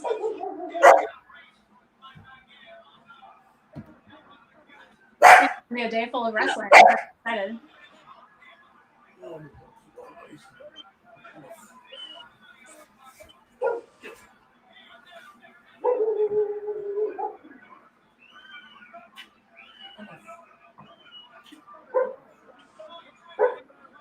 It's going crazy out there. Yeah, I know.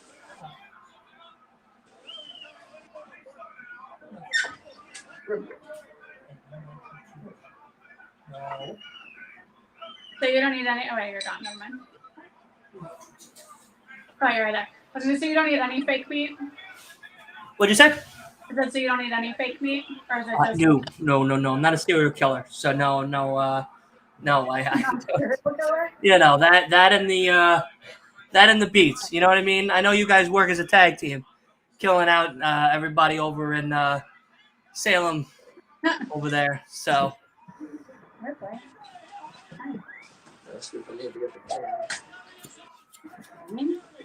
Oh. I've tried tofu. I've tried it. Tofu is not the good way to try. Like if you're gonna try something, tofu is not the thing to try because tofu just tastes like whatever you cook it in, and it's like eating a sponge. I don't recommend it for most people Look at if they're like mentally prepared for it. The fake meat has, like some of it's really good. Some of it is not so good. I've had Morningstar, Mm-hmm. which are like the veggie patties and like black bean burgers and stuff like that. Those are really good. Yeah. Some of those are very good. I prefer Those I are really the good. burgers that aren't supposed to taste like meat, like the garden burger, the black bean burger. Like those aren't supposed to taste like beef. I prefer those to like the soy grillers that are supposed to taste like meat. My pepper was very good. Thank you. Oh, it's good. You're welcome. Yeah, that looked really good. I would probably still eat it because I'm a fat guy, so I probably would still eat it. But It was delicious. It was you. delicious. yeah. That's like 8.5 carbs for a pepper. Very good. Very Or for half a filling. pepper. So Ray Trailer. Well, I'll tell it after Big Van Vader makes his entrance. I'll let my man have his moment here. I'm good. I'm listening. No, I was gonna wait for Big Van Vader to make his entrance. Oh. He's my man. You're not my man. Oh, all right. Well, He's my it was man. nice knowing you guys. You're my man, Dylan, after my actual man sitting next to me. I mean, you're my man too, but he's my man. No. You already said who your man is. All right. So that's it. You know, you cut out. You're cut out now. You know what I mean? All You're right. cut. Look at this monster. Dude, Big Van Vader, he's so good at being a heel monster that I can't get behind him because he's so good at his job. Like he's so scary and it makes me uncomfortable. Look at this boy. Like his face mask is terrifying to me. Yeah. It just makes me feel weird inside to look at it. I don't like it. Like, he's a good wrestler and he's good at what he does, but I just can't ever be behind him. I'm gonna have to move my setup here. Bear with me. I have to move my my setup because Bailey's requesting my presence. No. Fucking unbelievable. Don't get a baby dog. Get a And when dog did you- that can handle herself. When did you get her? She will be 3. He's trying to scare Muhammad. Oh, you're gonna be 3. 2021, we got her. Hold on, I have her first picture when she first got here. Ray Trailer attacked Harley Race. Guardian Angel attacked him, I mean. Here's Ray Trailer. Well, that's what the story I was going to tell. in a September minute. 12th, 2021. Wait, are you showing us a picture? I didn't see it. I didn't see it. I'm sorry. Aww. Oh, look at the baby. He's so cute. Yeah, look at her. Little baby Bailey. Oh, Like I just like sprawled like Oh. that. No. Yeah, she's spread out. That's her playing, resting. Yeah, the bed was in a different location. Actually, she's in the same location now than when we first started. oh, yeah, she is cute. Laying on her back when we were in my old car, which is very sad now. But in the old car she used to drive in, and that's her with her octopus. When she was a baby, she had to sleep with an animal, always. Oh, it's so cute. And now she's upgraded to the bully, as we call it in this house, the bully. Call it. What? So I was gonna- Go ahead. I was going to tell about Ray. So the Guardian Angel, most of us probably know him as the Big Boss Man from the WWF, where he was a cop. He was a Georgia cop. So he's had a number of gimmicks. His name is Ray Trailer. Originally, he was in the NWA in the mid '80s as Big Bubba Rogers. Had a black pants, blue shirt, black suspenders, black hat, and shades, and was Big Bubba Rogers. I don't know what his gimmick. I think his gimmick was supposed to be like nightclub bouncer, that kind of thing. So he did that. Went to WWF, became the Big Boss Man. Went back to WCW, became the Guardian Angel, and then shortened his name to just the Angel. I'm trying to think. And then he went. No, and then he stayed in WCW, and then he started using his given name, Ray Trailer. And then he went back to WWF and was known again as the Big Boss Man. So, a number of gimmicks and number of names throughout his time, but Ray Trailer is his name. Now, I believe he's deceased now, but one of the better big men. I mean, he's more agile than his size would make you think. Yeah, he's a hard hitter. Yeah.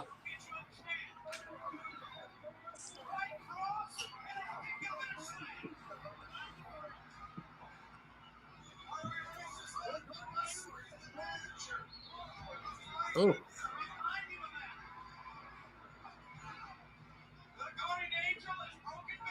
Oh.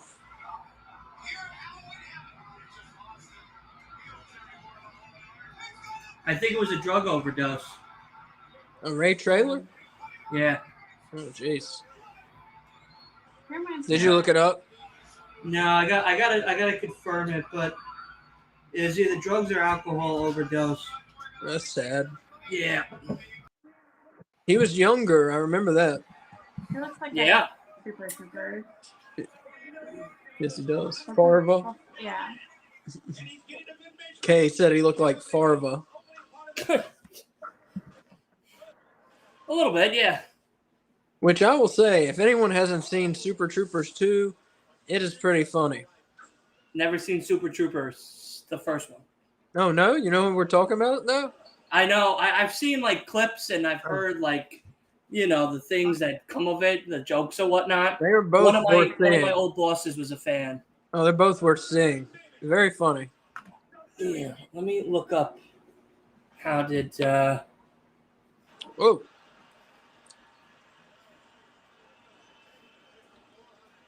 Heart attack. Yeah. Taylor died of a heart attack 22nd of September 2004 in his home in Dallas, Georgia. Blocked coronary artery. Jesus. That's why you need to eat right, people. Yeah, Don't end up like poor Big Boss Man. Yeah. That's depressing. Age 41. God damn. Yeah. That is Yeah, terrible. that's sad. That That's is sad. terrible. That's scary. 7th, 8th, 9th. Yeah. He can't. No way. What? No way was he only 41. Yep.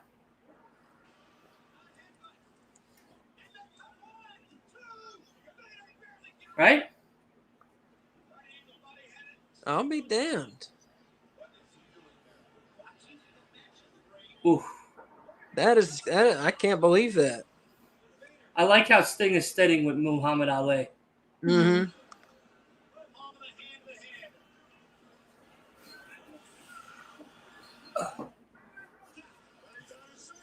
What's up there, Santo, or is it Santo?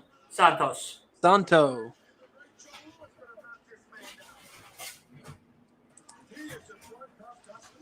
Well, if I worked Ted Lasso, I would say Santo, so that works.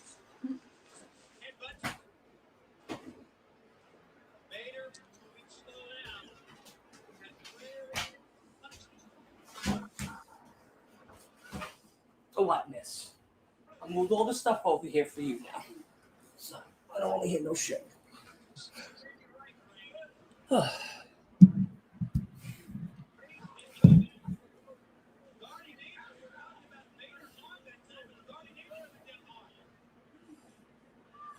Foley said Vader was a sweetheart. That's what everybody says, yeah. Sweetheart. Vader was known as a gentle giant. Yep. Terrifying. It's a terrifying man. Very, very nice guy, supposedly behind the scenes. Very easygoing, supposedly. Had a couple real fights backstage, but hey, you know, whatever. We're men. Who We've all doesn't? been in. Yeah. We've all been in fights with people, you know. That's the way it goes. Yeah. I've been in my fair share of swashbuckling brigades. What are we gonna fight over? I'm not for it right now. Oh, okay. Like a fist fight? Yeah, I didn't get in a fight almost. Then never mind.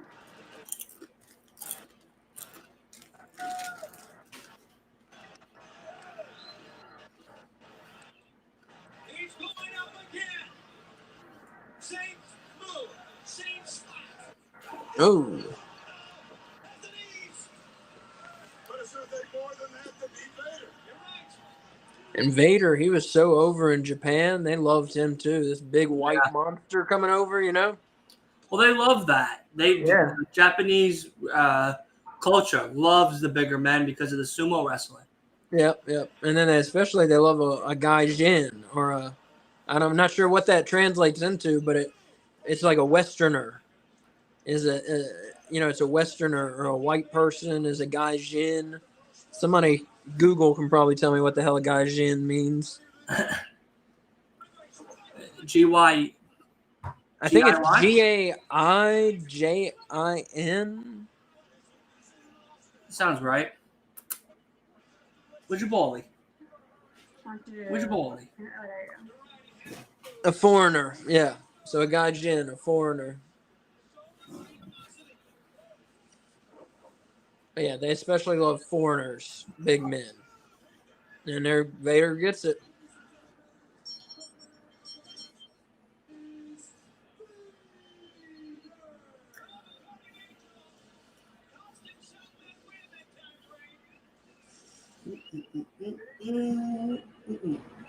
Vader gets it, Bailey. Alright. Mhm. You can put it back on YouTube. Hmm?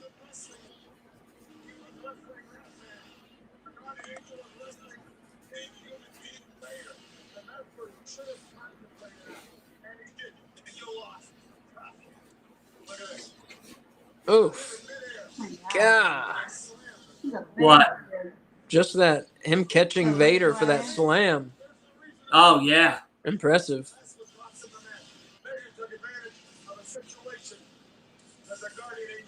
Angel was too preoccupied with beating up 70-year-old Harley Race. He looks good for 70. No, he wasn't 70. He was probably, I don't know how old, 69. 60 there, maybe.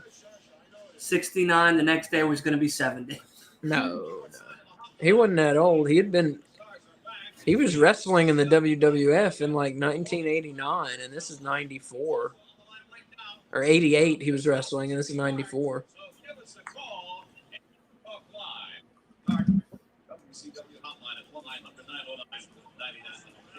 Who's that guy? Is that like the phone technician? No, that's Chris Cruz on the left and Mike Tenay on the right. Tenay still works for Impact today. Wait, what? Did they just say the Hitman and not follow it with Bret Hart? Yeah, so this guy was the Hitman before Bret Hart was the Hitman. He was a boxer named Thomas the Hitman Hearns.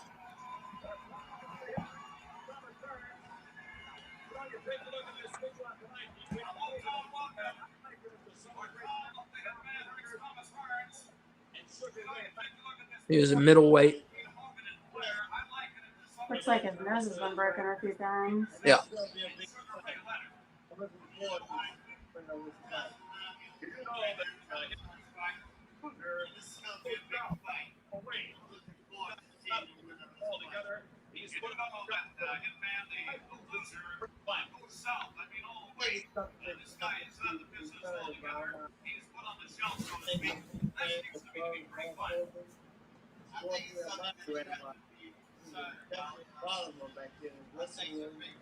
Yeah, it's a retirement match between Hogan and Flair. I'm not going to spoil the outcome. I will say that the loser stays retired for about 4 months.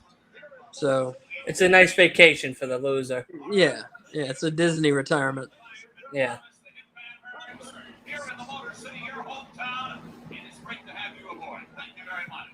Ladies and gentlemen, again, I want to do this. I that sounds nice. welcome this thing back for you guys.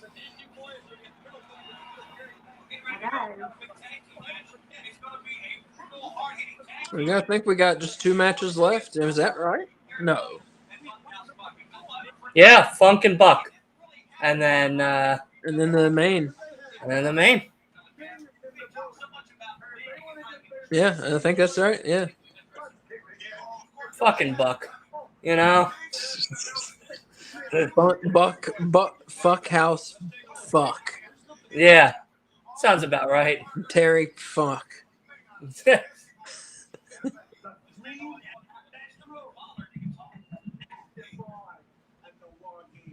Yeah, look at them. They're awesome.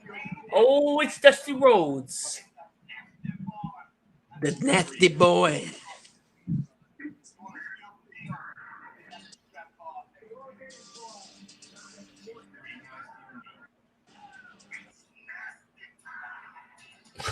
Oh, this is setting up war games? It's nasty time. It was setting up War Games. War Games already took place. Yeah. I know that's what they were talking about. Right? Yeah. I think we watched that, didn't we? Uh-oh. Not that one. No. We There's should. Buck and Funk. And Ming. And me. Ming, who is supposedly like the most legit badass ever in the business. That's his reputation. That's what Ric Flair says.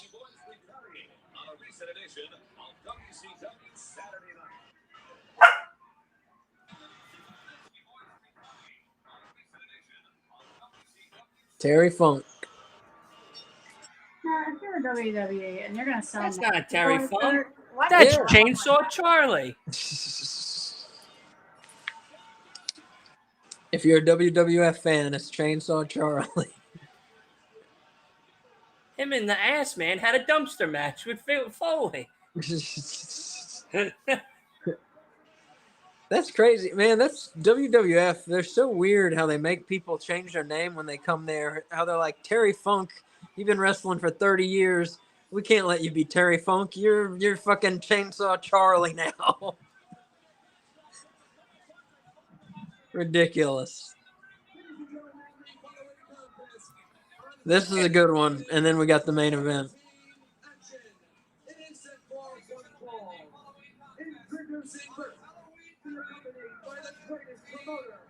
Yeah, Bailey turns 3 in January.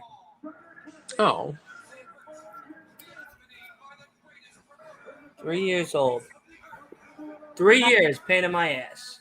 Is that Terry Funk in a costume, or is that how he dressed? That's how he dressed. I don't know. Yeah. The cowboy. I tell you, this is the only thing now that she sleeps with. If that shit rolls out of bed in the middle of the night, it could be like 2, 3 o'clock in the morning, and she hears that thing roll out of bed and hit the floor, Yeah. wakes up in a dead stupor, wakes up, grabs it, comes back, goes back to bed. Uh, And I'm like, it's right there. It's not going to go nowhere. Like, what the fuck? Like, don't worry about it. or squid. You said Octopus before, yeah. octopus. Oh. Yeah, the I don't know what octopus. it's called. But we've migrated to now the Bally. Oh. That's her new thing. Because these things are great. These things are durable as hell. They're called Chuck It. It's called Chuck It balls. Mm-hmm. And she's such a biter and rips through toys and eats bones in less than an hour. And this thing, she's had this for a year and a half now, and it's still standing. Like, it's crazy. It's really crazy. Got Beavis and Butthead mask. Throwing pumpkin guts at the audience. People are trying to catch that shit too. No, he was throwing Beavis and Butthead masks. Oh, they're masks. I'm sorry. Beavis and Butthead masks.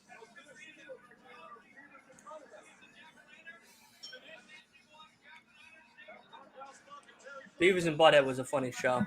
Oh yeah. I think I've it's never back seen on, it. isn't it? You weren't allowed to see it. Kay was not allowed You to weren't see it. allowed to see Beavis and Butthead? I wasn't allowed to see it. I lived a very filtered life. I wasn't allowed to see it. I still watched it, but I wasn't allowed to. I wasn't allowed to watch Ren and Stimpy. You know what show I just started watching because of Sam, because Sam liked it? King of the Hill. Oh yeah, Oh, it's a that's great awesome. show. Yeah. I've never seen an episode, and then we were at the hotel for Full Gear, and I woke up at like 6 or 7 o'clock in the morning, and that was what's playing, and it was a marathon. Mm-hmm. And we just watched it all the way until the pay-per-view. So we had to go to the stadium again for the pay-per-view. Yeah, that's a good show. That's a great show, yeah. Yeah, honestly, it is. Like, I didn't know that it was such a great show.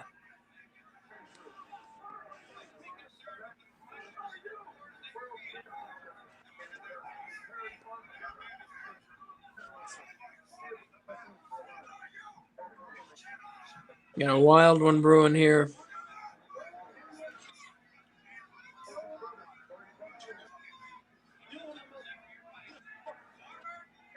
Nasty's got their special Halloween edition of their paint splatter costumes.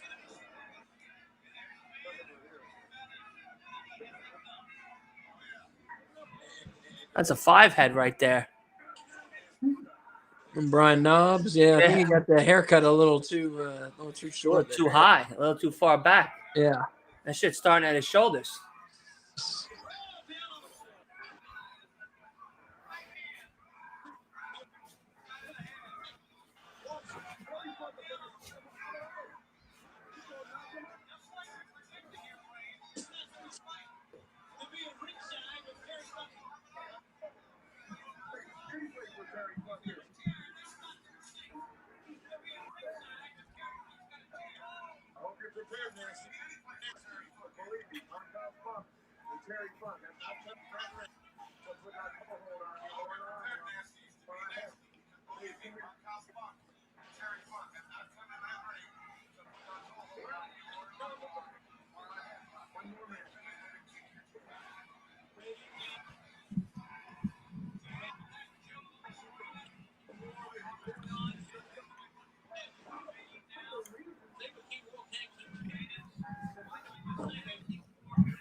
Pity City.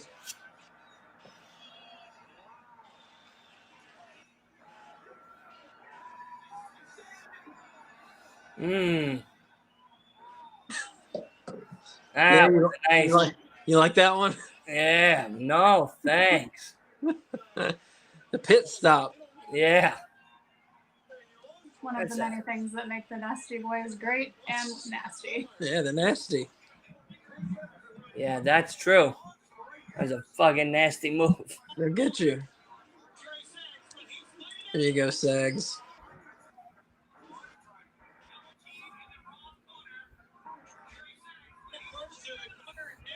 Now, where's Jeff Jarrett in all of this? At this point, Jeff Jarrett was in the WWF. Okay. Yeah, he had actually just debuted in the WWF this year. So yeah, he's still going too. Yeah, still around. But yeah, he didn't go to WCW until like 90. 8? I was gonna say 96 or 97. Oh. I feel 90. I can't remember honestly. 95. Oh, next year. What are you doing? Yeah, it might have been 95. He's getting 96. ready. He's getting ready for the match. Yeah. I think he's having a second match with himself.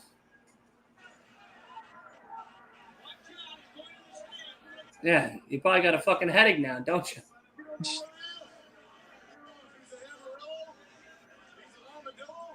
Oh, look, he's gonna fight now the stands. He's gonna fight the fans now.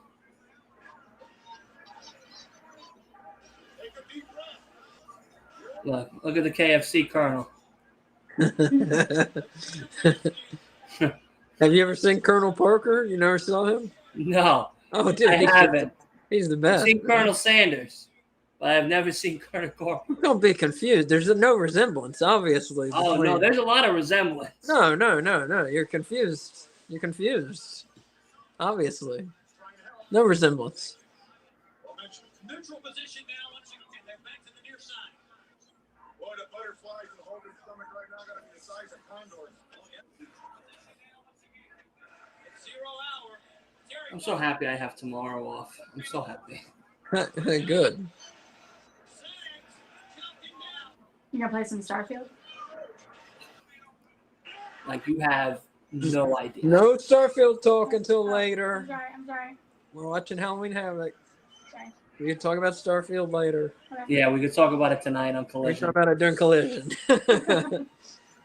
We do have a really good Collision card tonight. It is. Really Honestly, like, we might not actually talk about Starfield at all today. Roddy Strong versus what's his name? Darby Allin. Yeah, Samoa Joe tonight as well. Yeah, And Samoa Joe versus Penta. thank you. Yeah.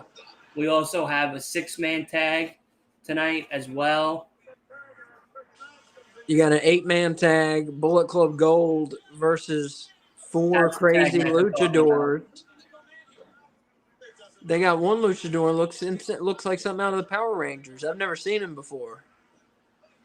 Did you see that thing I sent you between Osprey and Bandito in an indie show many, many, many moons ago? Oh, okay. I thought it was in. Where'd you send it to me? TikTok. I don't think I did then. No. We also have Moxley and Action Andretti tonight too for the international belt. Up. He's loading up the glove. But no, I think it will be a good collision though. Yeah, for real. Aerostar is his name. No, the one I'm talking about is the one he looks like a bad guy out of the Power Rangers. Oh, here comes the pumpkin. Yeah, guy in the red. No, He dude. looks like a monster. He looks like he's made out of rocks or something. Here comes pile driver onto the pumpkin. Bam! Awesome. There it is. There we go. 1, Ow! 2, 3, the Nasty Boys. Yeah, my guys. Oh, it's Dios del Infran. Yeah, that guy. Inframundo. Inframundo. Yeah. Isn't that Because crazy? you got Gravity, Metalik, Aerostar, and Dios. and Dios del Inframundo. What is he wearing? Does he wear that while he wrestles? I don't know who that is. That's that alien you killed in Starfield. That's what that is. That's what that costume is. Look at Terry Funk. I mean, overselling is not an option for him. Look at him. He's still, now he fell out of the ring. Now he's out of the ring.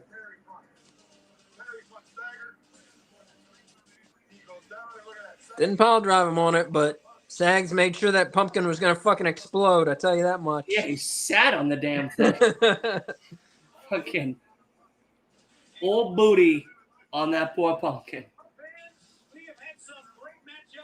We're down to one, yeah. One All more. right, this is it. This is the main event. As Mark Henry would say, it's time for the main event. It's a wild one. It's a good one. This has been very fun. I'm not gonna lie. Thank you guys for having me. Good. thanks for Yeah, joining man. us. I'm glad you joined us. Glad you dressed as job interview McFoley. We love you. Yeah, listen, man. We kid because we love. You know what's funny is I started putting the gear on and I was like, maybe I should just go as MJF. Like I already had all the pieces at the house, but I was like, everyone's already seen me in that. Like even You done recently. MJF, yeah. Yeah, so I'll save that one for a different night. Maybe when we do an NXT one or something, when it's a little more current gen roster. But no, the next one of the ones I'm gonna do is Macho Man. I'm gonna dress up as Macho Man. I'm gonna get a cowboy hat. I'm gonna get a Slim Jim. I'm not gonna eat it, but I'm gonna get a Slim Jim with his face on it. And I'll get a pair of glasses, crazy looking glasses and shit. Yeah. I'll get that one. The one thing I really want to get, I'm gonna have to find it, is a coffee creamer, one of those little coffee creamer cups. Yeah, and that way. Dream always rises to the top. Puts it on his head. On balance, no balance. It doesn't matter. Fucking thing. Ah, Jesus, poor Muhammad. Look at him. Yeah, I don't know Look what at his left arm. Jesus. Like you said before, a true treasure. Mm-hmm. An absolute True treasure. American hero. Yeah. Really, and I don't say that about a lot of athletes. Like No, sports are cool, he is, though. but it doesn't make it a hero. But he was a hero. Yeah.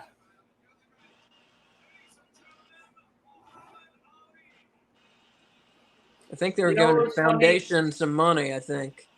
You know what's funny? He was doing one of these like events or whatever on TV, and the guy goes, man, I remember watching you as a kid, and you really had a wicked punch. And when he said punch, Muhammad like jerked at him, and he's like, oh shit, wait.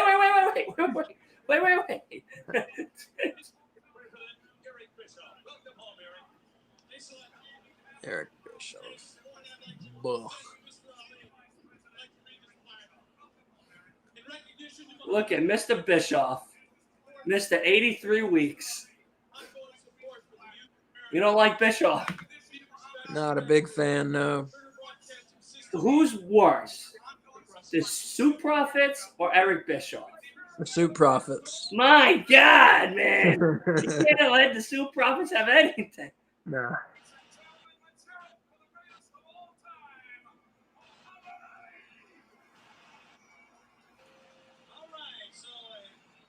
He fought.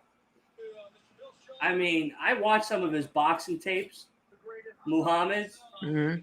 I mean, there's no way you could even clone a person to be 25% of the man that he was in the ring. Yeah, He was gifted. But I loved when he talked. When he talked was the best. I don't care if you're tall, like a skyscraper, or as little as an ant. I'm still going to come over there and crush you. It don't matter. Okay. And he always talked in poetry. He didn't speak. He never spoke like a regular sentence that didn't have some type of like junction or like synonym, metaphor, rhyme scheme to it. It was funny. Nah, man, he was funny.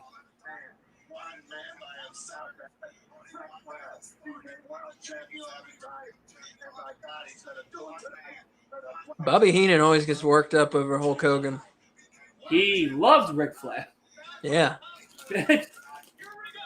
Loved his boy, Hulky boy. You got Michael Buffer here. Where's the cage?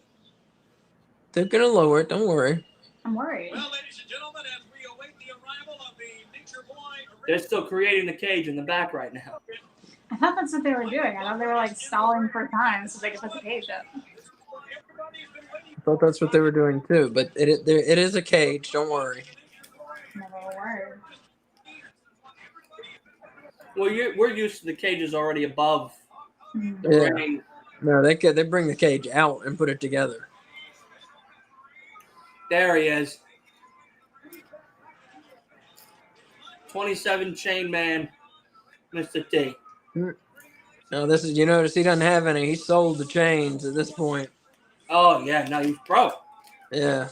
Broke.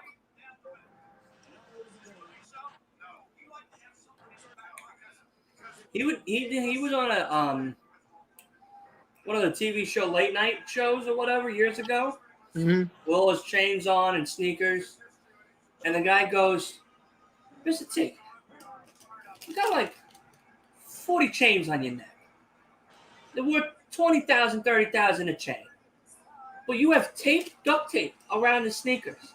Because yeah, you know, I like to make sure if I gotta buy sneakers, I make sure I get them right when the pair is completely not useful anymore. And he goes, "There's duct tape on your fucking shoes. I think they're useless now." No, they're useful. They're still useful. I'm like, what the fuck's the matter with you, bro?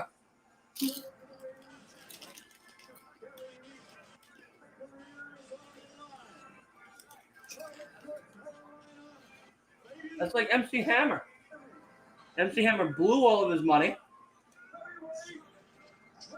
avoided tax evasion, and went to jail.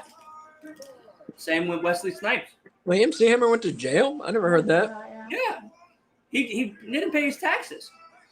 I never heard about that. Yeah. Nor did Wesley Snipes. I knew it happened with Wesley Snipes. I never heard about Hammer. I don't think Hammer went to jail. The only person that was able to touch him was the feds. That's it. Here comes the Hulkster. Beloved, dead. Seems kind of redundant to put dead on a tombstone. Mm-hmm. There he is. The WCW World Heavyweight Champion. The big gold. The big gold himself. So not only does Jimmy Hart have Hulk Hogan airbrushed on the back of the suit, he has himself airbrushed on the front of the suit. Correct. That's awesome. That's pretty awesome. Jimmy Hart's a very good guy, though. Did you hear when Lawler was in the hospital recently, like a few months back, because of a heart attack again, or a stroke or something? Mm. Jimmy Hart stayed with him for the first 4 days in the hospital overnight. Oh, that's 4 days in a row. Wow. That's pretty Yeah. cool.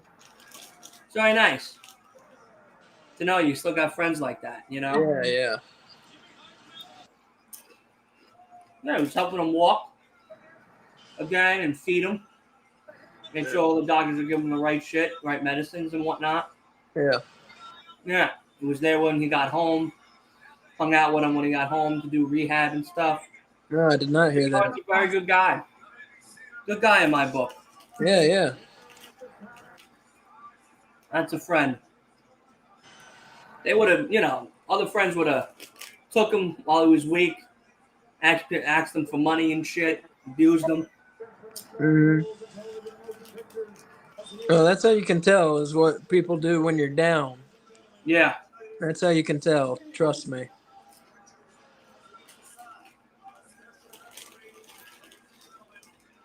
People act when you can't do anything for them. That's what's important.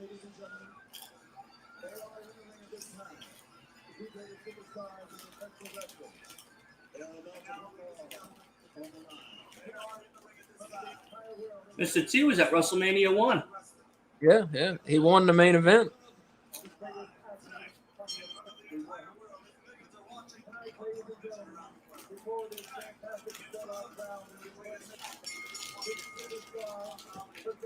He was part of the original Expendables. Mr. T. At the Mr. T show. The A-Team, he was the original Expendables. Yeah, the A-Team. All right, I can see that. There's the cage. Oh, it was up there. I didn't see it. Oh, it is up there. Like way up Yeah, there. it was way up there. That's why I didn't see it. It was way up there. They opened up the ceiling just now. They got some tire. Here we go.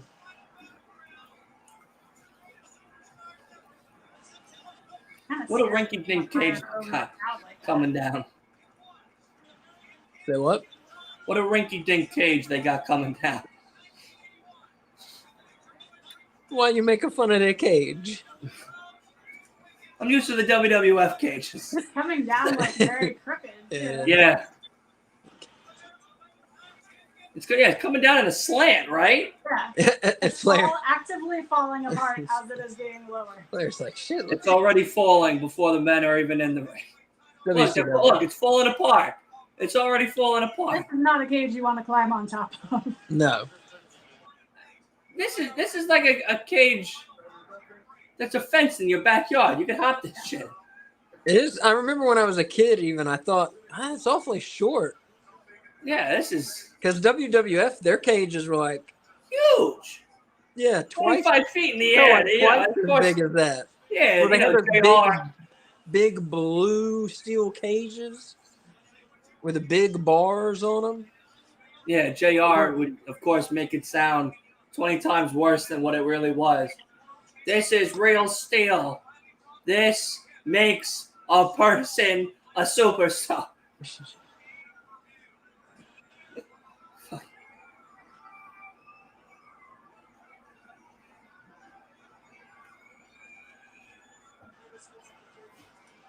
No, it's like a steel cage you see like up the road here at a match. Yeah. This is a construction cage. It's like they're redoing Taco Bell or something. Hey, close, guys. Can't come in. Yes, it is. They probably got it on loan. Yeah. They probably took it off the side of the road. Here we go. Rob, Kay, who are you for? I'm for Ric Flair. Oh, Who are you for? I'm for Flair. I am Dylan, too. who are? I'm Flair as well. I'm always for Folks in Flair. the chat, who are you for? I'm sorry. I can never root for Hulk Hogan after what he's done. Yeah, I guess, yeah, that's true. Nah. Yeah. Sorry. No thanks. Mr. Real American? No, not at all. Yeah. Yeah. Hulkster ruined his reputation. So did Kramer from Seinfeld.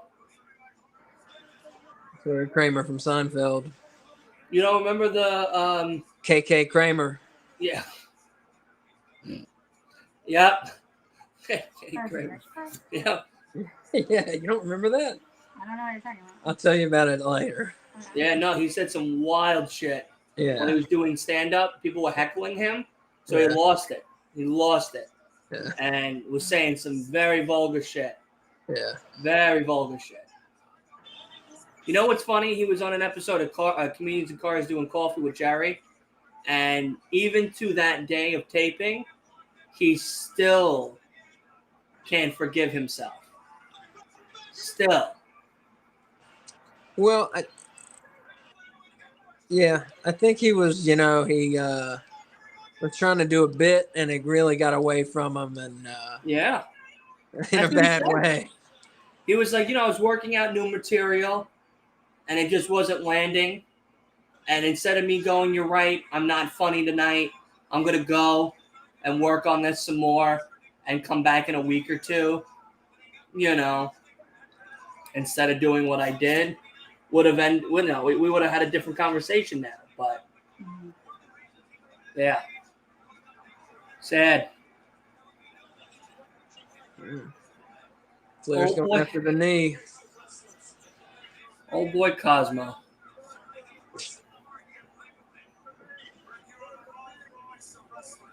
That's one of your boys, one of your New York boys.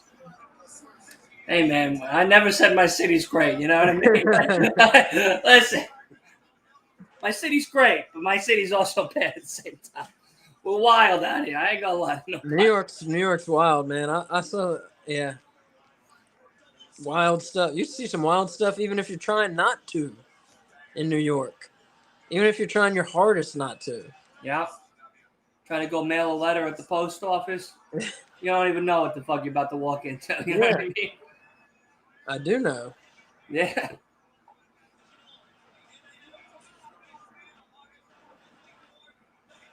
Yeah, it's crazy.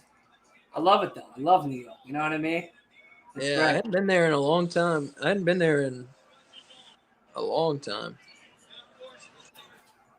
We got a guy now dressed up as a rat in a suit. Still got the naked cowboy. We're screaming out Bobby Shmurda for governor. Yeah, we got a lot of wildness over here in New York.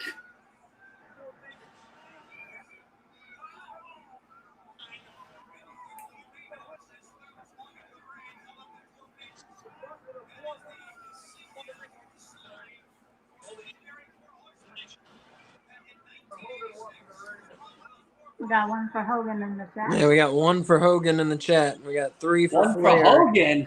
One for Hogan. Santo Hey Hogan. man. for the Hulkster. Hulkster's getting his juice going here. The War of the Blondes.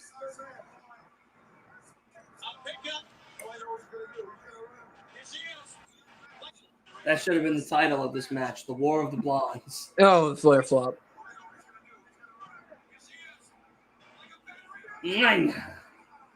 Look it. That's my favorite Ric Flair is when he sells and he does the leg kick up and he just falls flat on his face. Yeah. Oh.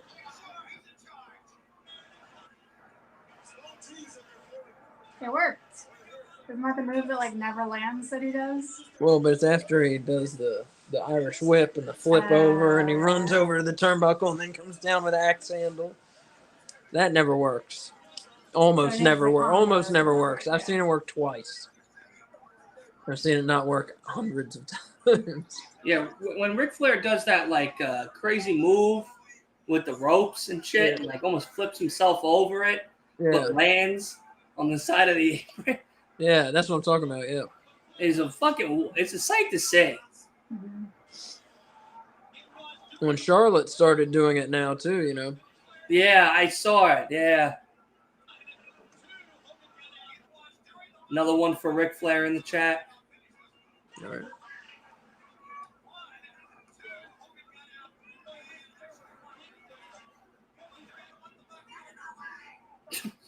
Sherry. Yeah, he's strutting. Yeah, strut going. Man. Oh.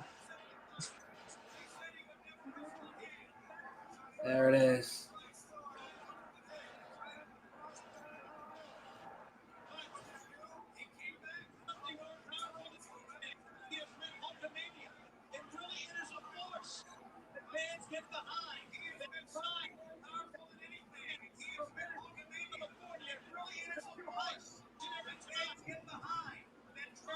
What? What do you got? You got Ric Flair or you got Hogan?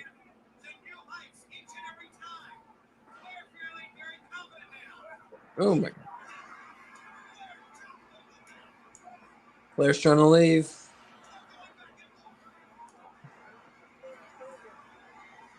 This one doesn't have the escape rule. No. Yeah, this is pinfall or submission. This is not win by escape. Really? Yeah. That's interesting. I didn't know that. Yeah. Unless I'm wrong, I'm pretty sure this is win by pinfall or submission. It doesn't look like a very safe. Oh, takeover. right in the flares. Fighting him. Getting him. Eye poke. What's up with Hulk? I don't know. He's really digging into his repertoire with the bite and the eye poke. Yeah.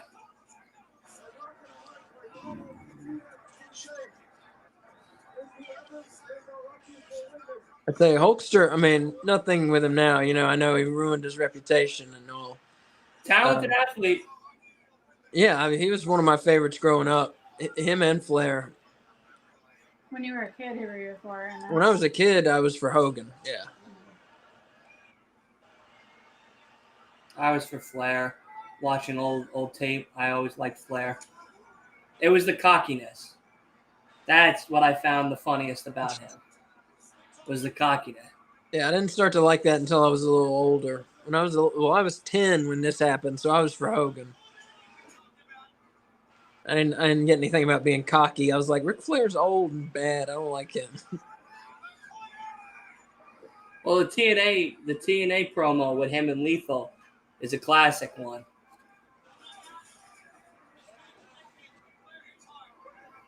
I don't think I've seen the whole thing. I know what you're talking about, though. Oh, my God. Kiss stealing, wheeling, dealing, Space Mountain riding. I'll even make that girl in the front cry. Unbelievable.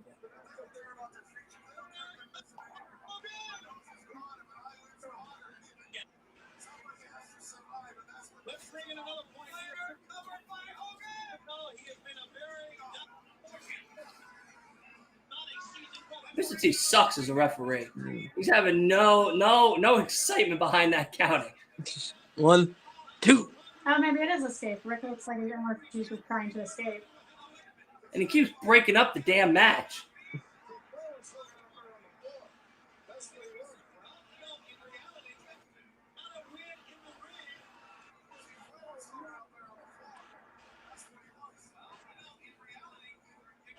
I look so good with how fluffy his hair You got to win in the ring. Yeah, you're right. Yeah.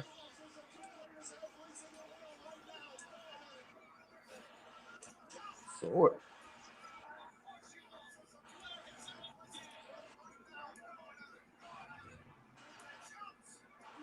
Jesus. Those chops. Very good. Like I said, this is big. Hogan, Flair, retirement, steel cage, Mr. T. These two going for it. What I used to do when I was a kid was I would put on the pay-per-views. We could put on the pay-per-view channels, and you could hear the pay-per-view, but you couldn't see it. Like it was scrambled. Okay. So you could hear. Oh, like a black and white screen.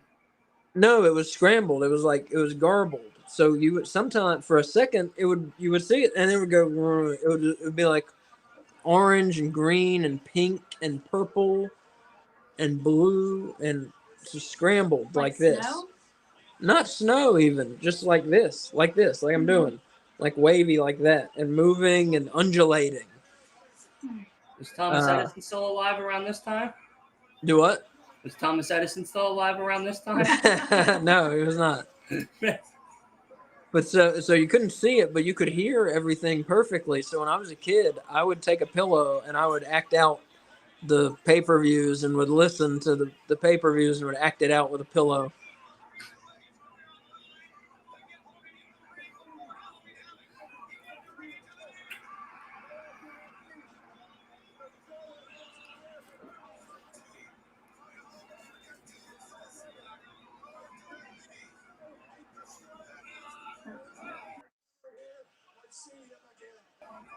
Shut up, Tyler. Shut up.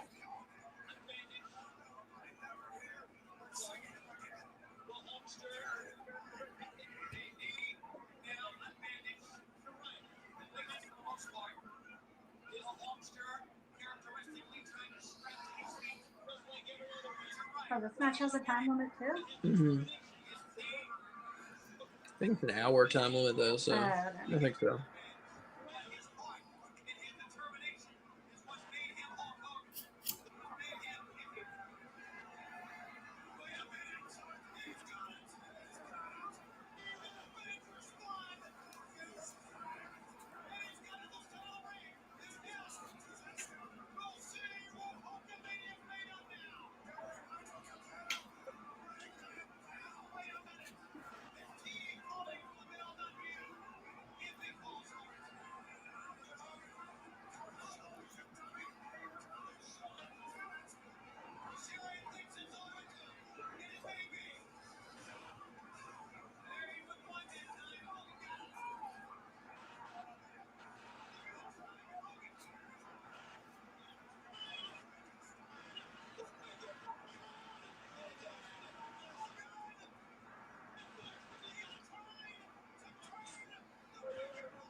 The crowd is crazy. Mm-hmm. The crowd's raucous. Oh, there goes the referee. Oh my God.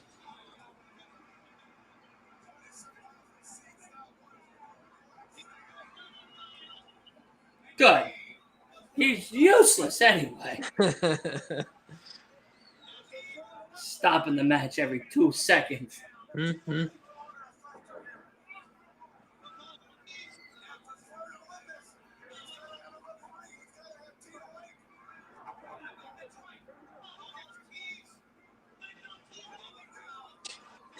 Dragged him.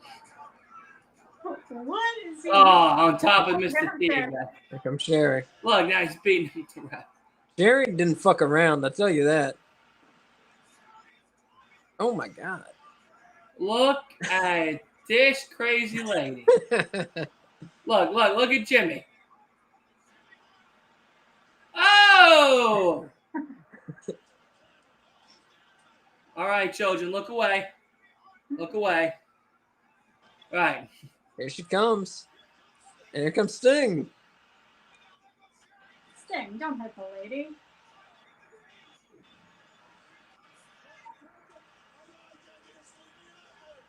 Well, at this point, Sting is a part of the Four Horsemen. Oh. No. There were no Four Horsemen at this point. Oh, there's the Max guy again. God damn. They're just hitting random things now. Yes. He's an angry man. Oh my God. Look at Sherry. Bam. She didn't fuck around. Oh dear. What the? Yeah, she just probably sprained her ankle right there. Mm-hmm.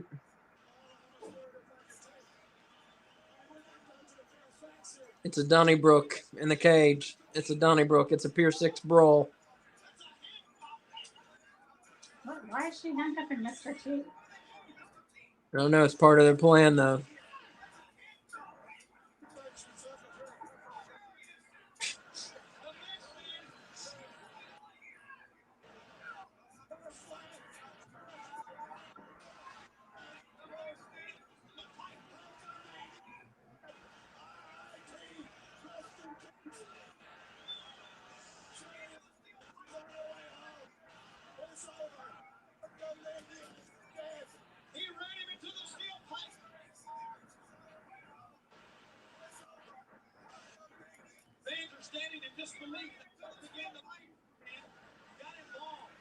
I just don't understand why you would handcuff Mr. T. Because don't you need him to count? Yes. I don't know why they handcuffed Mr. T either. But then again, it's Halloween Havoc and it's WCW, so anything is possible here. Uh-oh. No. He got them both. Ow! Hulk Hogan hit a woman. Hulk Hogan body slammed a woman. Ah, no.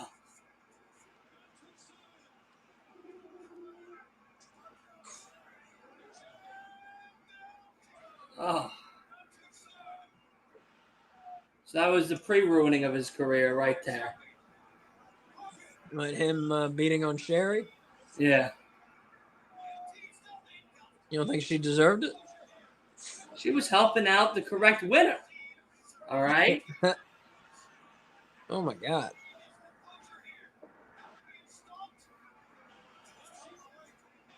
He just has the hammer right up there. Mm-hmm. Hey, she's in the ring. Oh, jeez.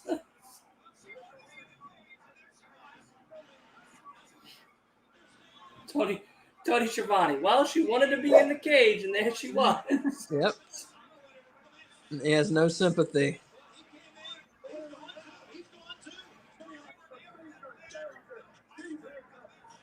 Oh.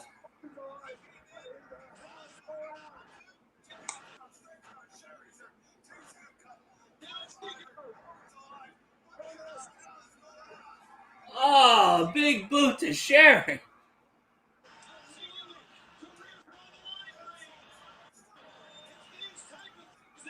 There he comes. He's hulking up. Flair. No. Wait a second. Wait a second. It's a very gentle looking big boot. Mm-hmm. A little toe push. Oh, Hogan's known for being very gentle.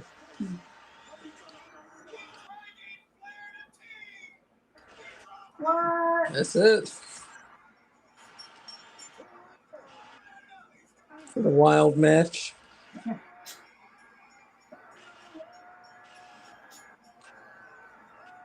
We were wrong, Bailey. We were wrong, damn it. What do you say? That's a pretty fun match, you know? That was a very good match. It was wild, man. Sherry's dead. Jerry in there, dead. Sting, dead on the outside. Got masked men running in. Mr. T handcuffed. Ric Flair retired. Ric Flair's career over.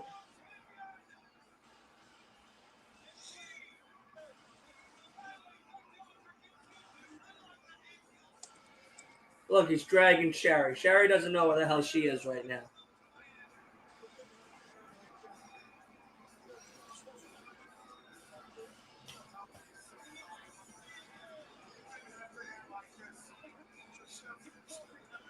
There's a threesome there.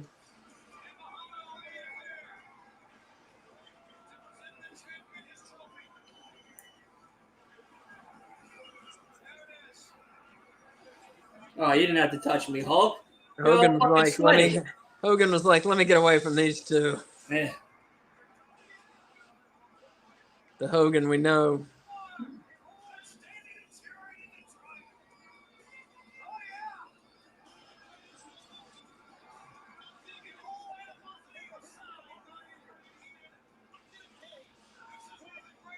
Oh, that mask is terrifying. Yeah, they just brought in Hogan in July of '94, and they had him run through Flair. And then in the spring of '95, they bring in Macho Man. And then they got Flair returns in the spring of '95. So then they've got Hogan, they've got Savage, it's Sting, Macho Man. I said already, Vader. They've got a main event scene going, and then they start the Dungeon of Doom going, which is just a series of monsters going after Hogan. It's like a dozen fucking monsters going after Hulk Hogan. I thought that was a good Halloween Havoc. Oh yes, we'll be watching that. We'll be watching that. Yes. What?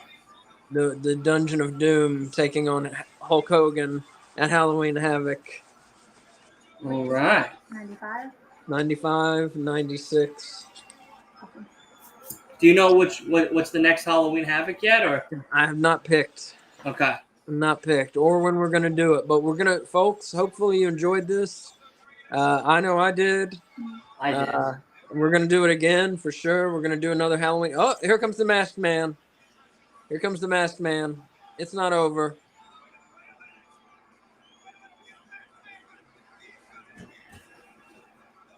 What's he waiting for? He's waiting for the drama of it all, Rob. Kay. Oh, I forgot this happened. Okay.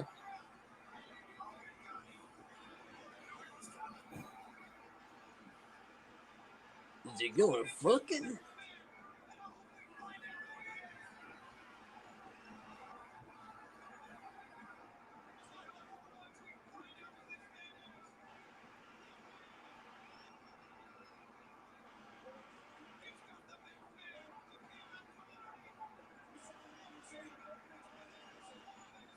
Does he not know what Arn Anderson looks like?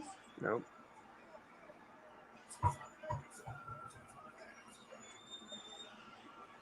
Ah, Brother Brudi, Brutus the Barber Beefcake.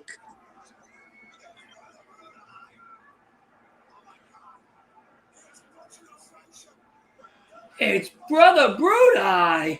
Yeah.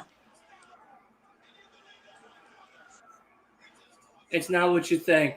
I'm just trying to knock you the fuck out, but it's not what you think. yeah. So this is Kevin Sullivan started the There he goes. Kevin Sullivan starts the Dungeon of Doom.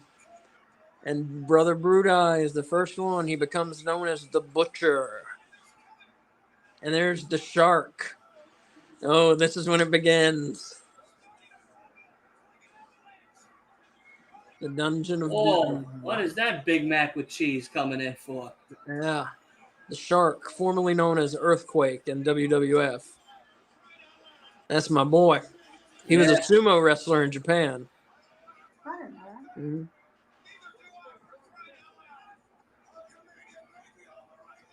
Oh. All those fans that already cleared the stands are going to be disappointed they missed out on this. Mm-hmm. So I guess Hulk Hogan's going on a 4-month lead as well. After that fucking slam. No, they do at Starrcade. The main event is Hogan versus Brother Brudi, the Butcher, in the main event of Starrcade '94. And obviously Hogan keeps the world title.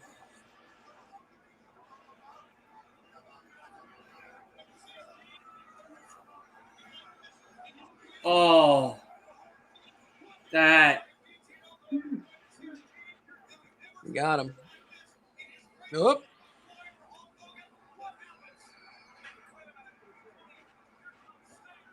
Oh, here comes Stingy. Bam. Here comes the Stinger. Whoa!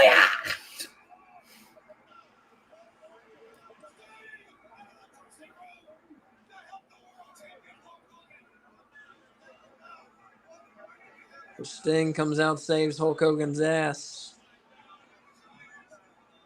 Yeah, after he's been body slammed and sat on. Yeah. Well, Sting was already had his clothes half off. He was ready to party.